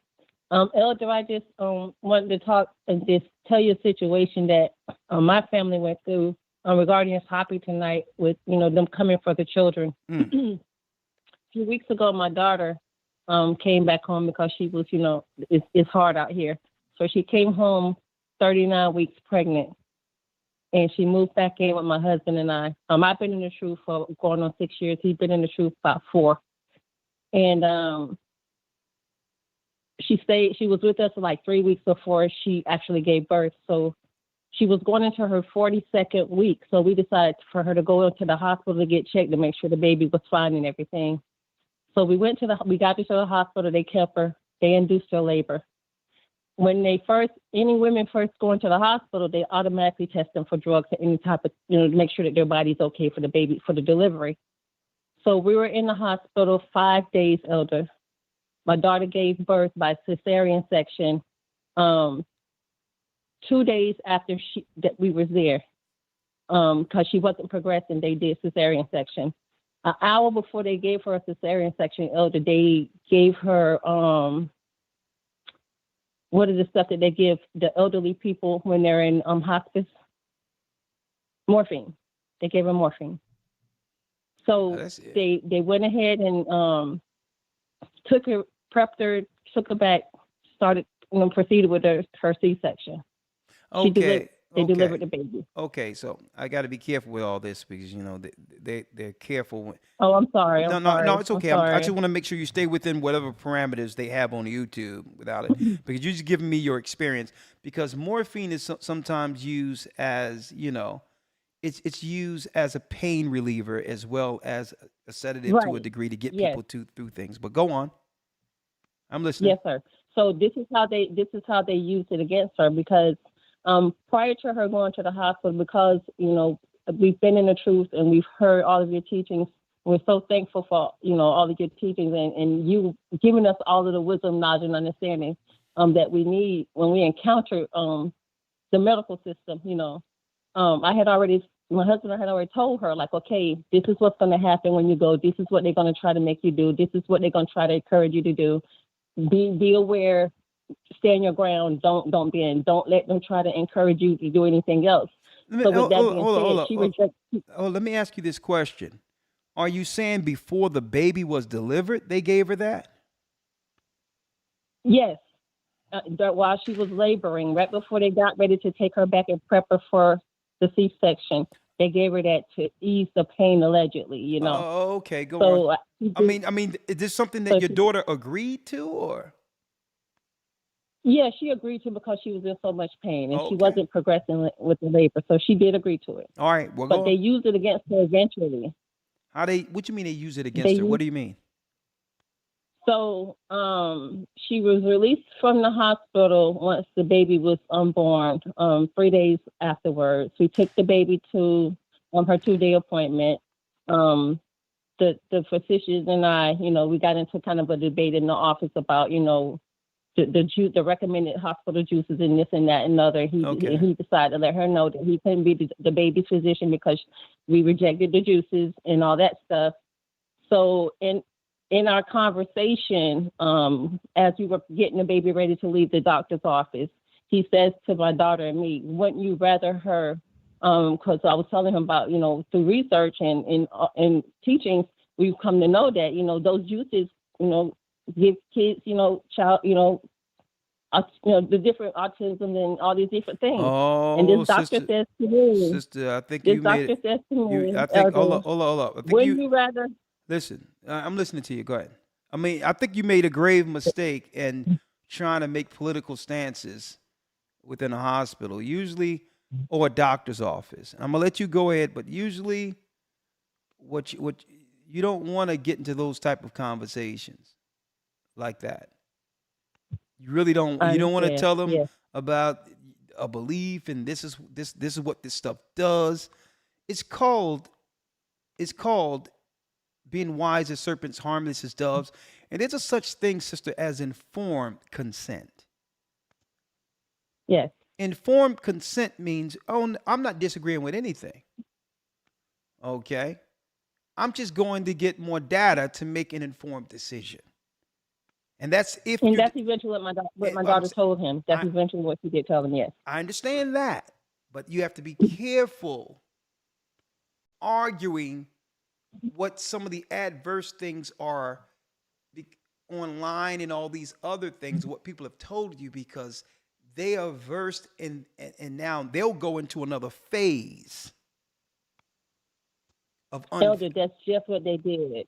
You called it. That's just what they did. Oh my goodness. And what is this phase? So, the doctor says to me in the office that day, wouldn't we rather the child have the juices than wouldn't we rather have the child have autism than not have the juices? Okay, I'll tell you. Listen, sister, this conversation is going into some gray areas. So let's do this. I would like to pick up this whole conversation in Patreon tomorrow if you call in. If you can call in during Patreon time around 2:30.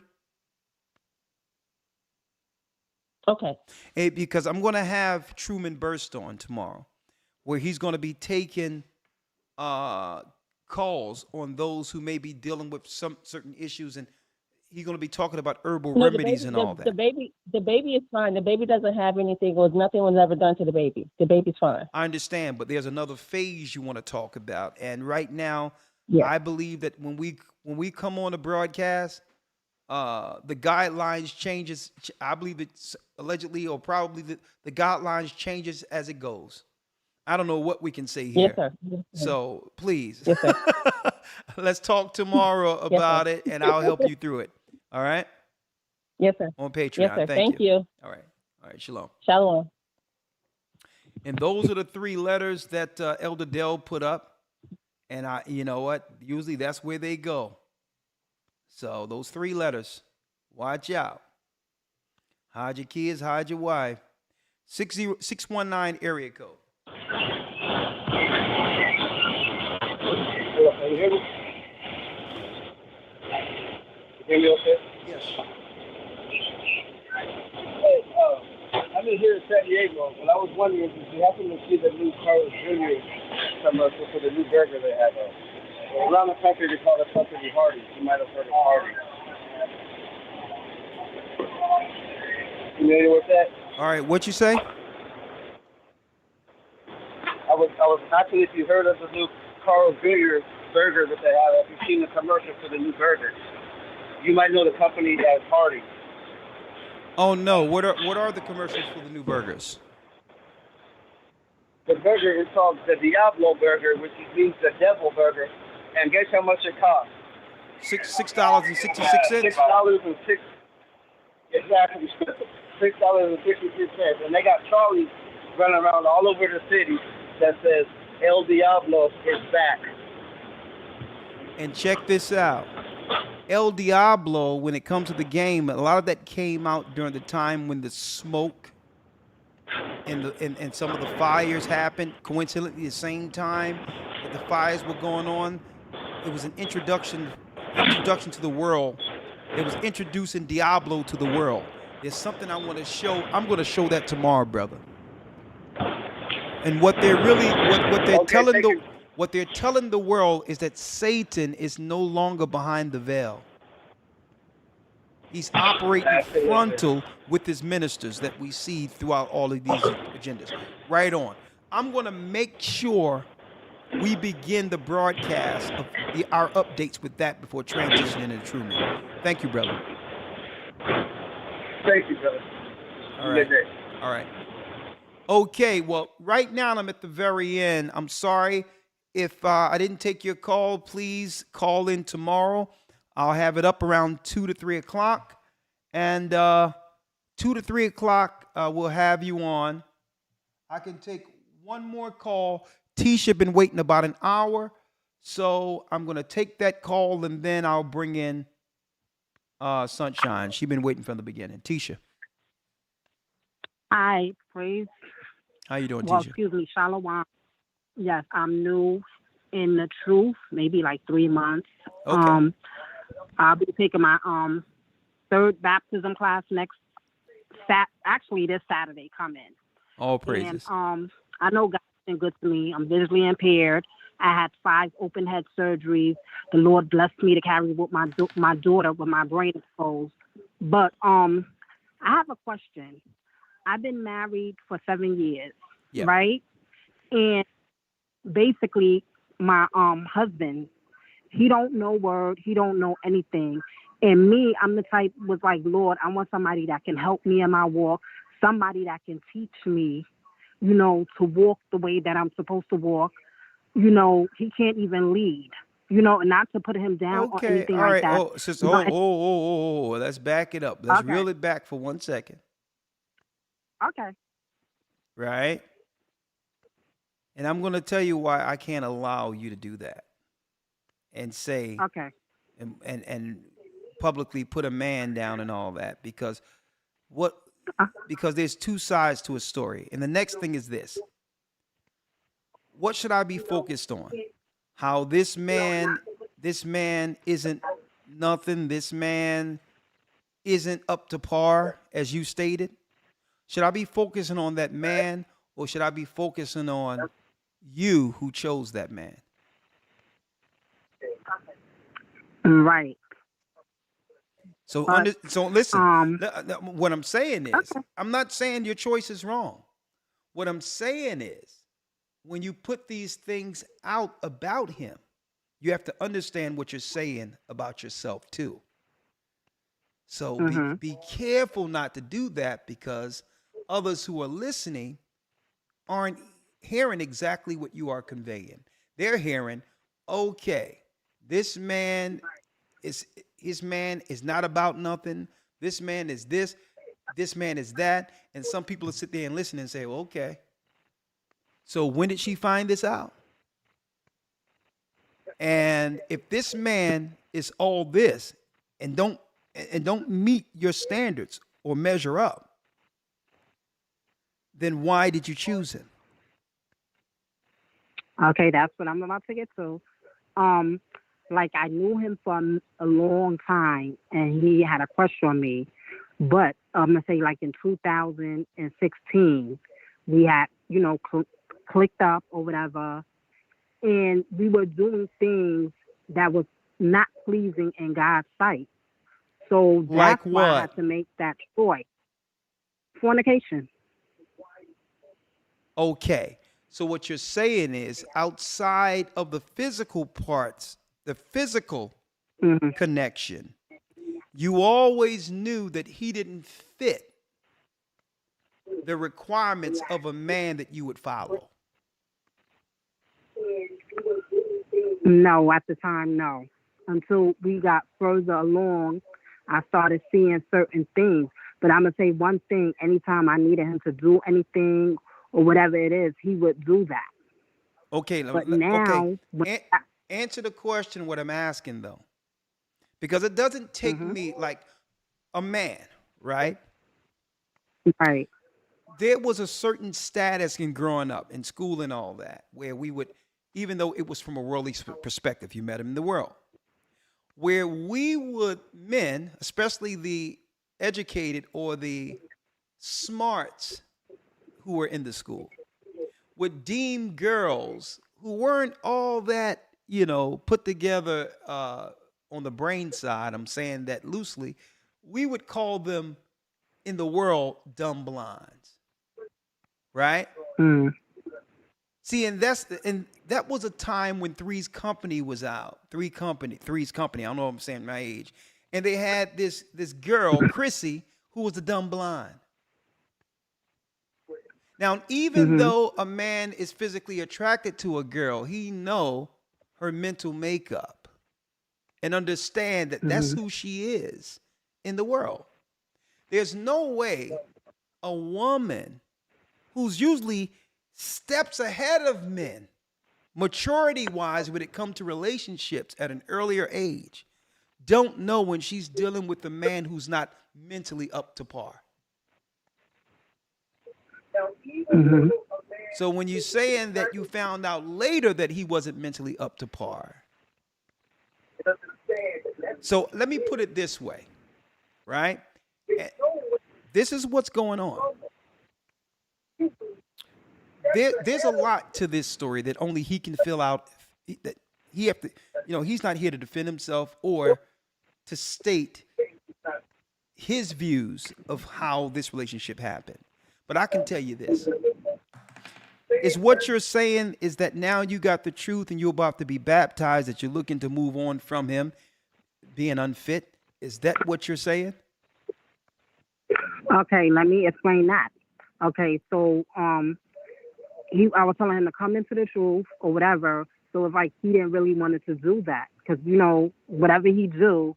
And then one time we were talking, oh, well, I don't, the God you believe in and, all of this other stuff. I go to this other church on Sundays and I'm like, okay, what are they teaching you? Or do you know your Bible? Do you know scripture or whatever?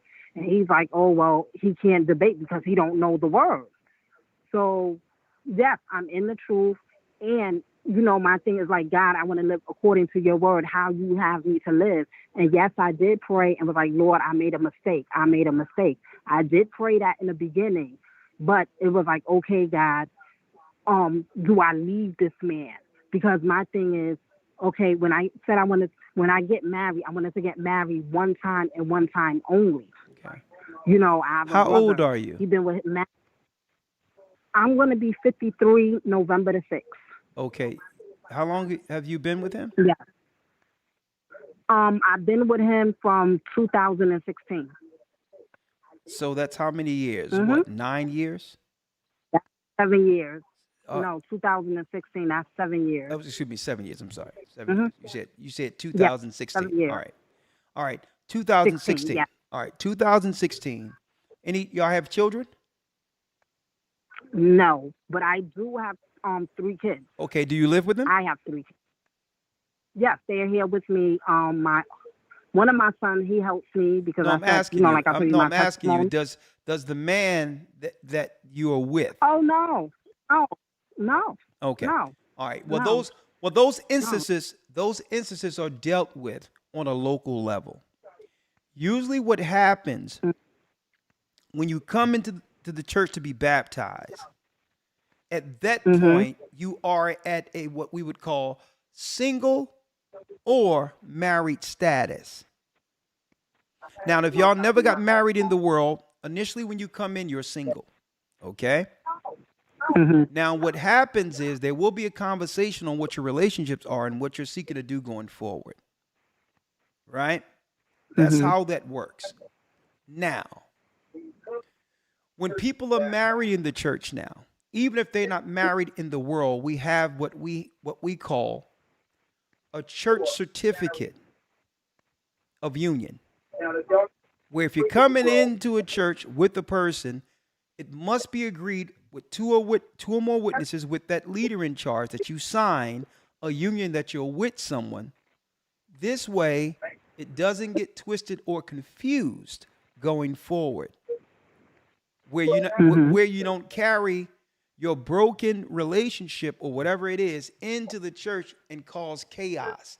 When you are saying you're not with this man and he may still believe you're his woman, and now you will bring that into a church where a man in the church may desire to be with you. So listen, those things have to be straightened out from the beginning, and the Bible says do all things in writing. If y'all not together, then it's a non-conversation. If y'all not together, he's not living with you, then it's a non-conversation. You're coming into the church single, but something tells me there's more to this than what you're saying, or you wouldn't be saying it. Yeah, there is a lot more, because I told him I wanted to be that wife. He has daughters, and I said I wanted to be there to help you with your younger daughter, and I wanted to love you and be there and do the things that I'm supposed to do as a wife. But like, if you going on acting me, I don't like foolishness. Okay. That's one thing I don't tolerate. I try to help him with the word. Listen, sister, but the whole thing is, right now, and y'all probably at a point of disagreement in your relationship, and it's probably not the first time you've been there. So I would say let's not make a definitive decision on anything right now.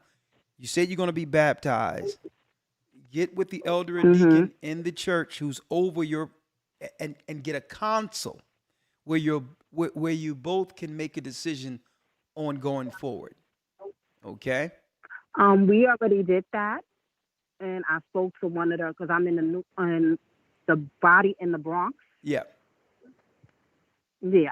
So I did speak to someone there, because one of the classes was on baptism. But sister, one of the classes was on marriage. Sister, what I'm trying to do is limit this to the locale.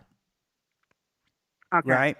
Because we had a situation that was erroneously publicized not too long ago, where you had two people who met each other in the world. A guy brings a woman into the church, and we don't even know what's going on because they weren't married. Okay. I heard that. Yeah.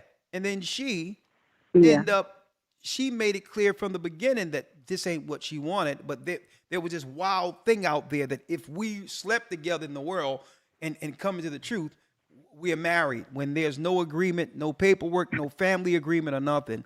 And it's only a ball of confusion when people come in with that mentality. All right.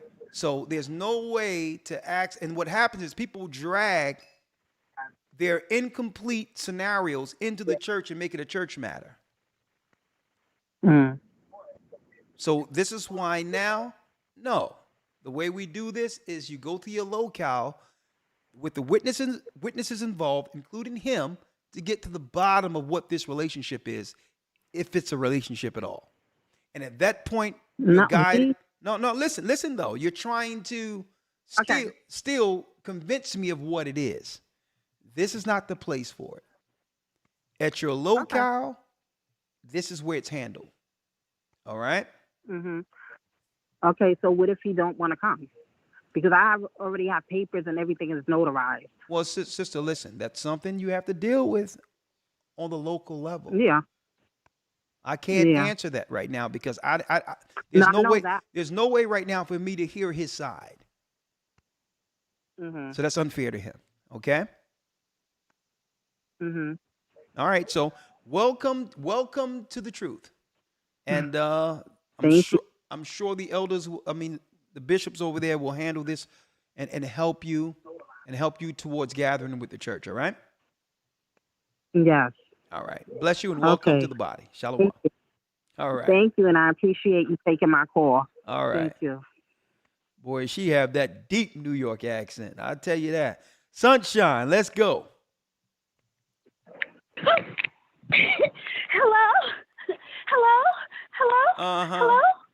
Hello? Yeah. Hi! Hi, Elder. Hi. Hi, Sunshine. Let's go. Hi. Okay. Come on, I gotta eat some food, girl. Come on. Okay. Let's go. Okay,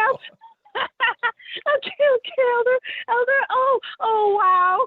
Okay, this hot mess social degradation is what we've progressively been subjected to as men, women, and children, some of which have been destroyed for lack of knowledge, and the brazen mindset that we today come to see in long-standing patience for years that the wicked have strategized against us, those trying to do good.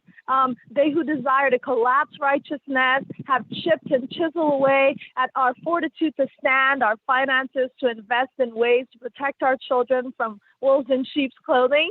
And when the wolves, act in and outside of their areas, and their closets. I don't know if I can say that, and also against the majority of wedded families in the world, and they also found clever ways to lean against our moral compass and clear understanding of what's right and wrong according to God, and they did this moral confusion through series of infiltrations via the churches or the houses of Rome with ready-made hirelings, handlers, where Israel mostly resided and cleaved to for years, being spiritual naturally, and also through their activism, lobbing themselves onto our once conservative Black communities by claiming a minority status while bringing into our areas their filthy bags of medical agendas and liberal acceptances against children and towards their sacrifice, and bringing in our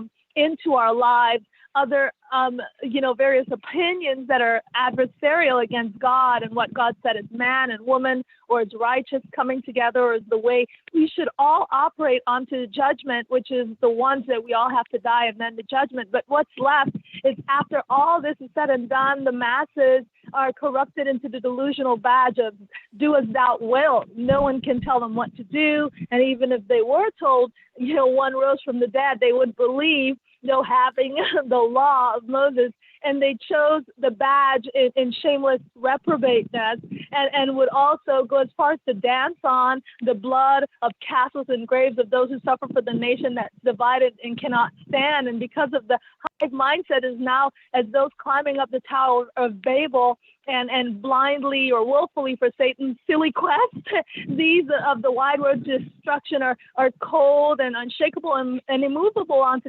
destruction, and are unfishable but ready to be hunted wide open and unprotected. But just like that, Tower of Babel didn't stand, or Sodom and Gomorrah didn't stand, or Egypt didn't stand, or Jericho, this new world chaos tower will also fall at the end. And the false rainbow, what they hijacked, their nakedness of their lives and their deceitful hearts will be shown. And while these are put underfoot, a very remnant standing in purpose according to Ahia will be that light in Christ that shines, that will not be hidden under a bushel. And by grace of Ahia, with the rod of iron, true order will again be restored. And these who finally see will finally see the devil and their deceiver with his fallen 1/3 and more.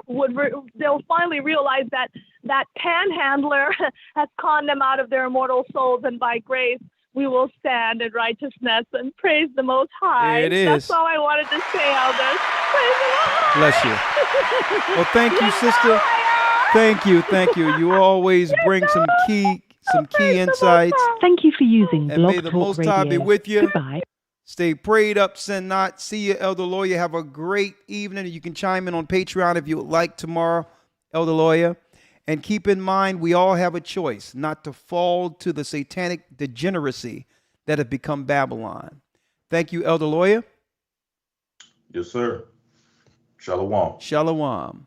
May the Most High be with you. Stay prayed up. See you tomorrow on Patreon. And keep in mind, the Most High is calling back the children of Israel. Blessings. Ahai is calling back Israel. Shalom. HistoryTimes.org, tracing the serpent seed, this coming Sunday. Enroll week 2. Shalom. The East is where we're from. The 12 tribes of Israel. In 721 BC, the Assyrian king, he took us down, we fell. With a great escape we went through the Euphrates. The Lord held the water still. To a land where no mankind dwelt, we went. The 12 tribes of Israel. So we be Manasseh, the Cubans, Ephraim from Puerto Rico, and Bali from the isles of Hawaii. The Lord is calling back Israel. Zebulon from Panama, Gad, the North American Indians, Simeon, the Dominicans. Our highest gathering is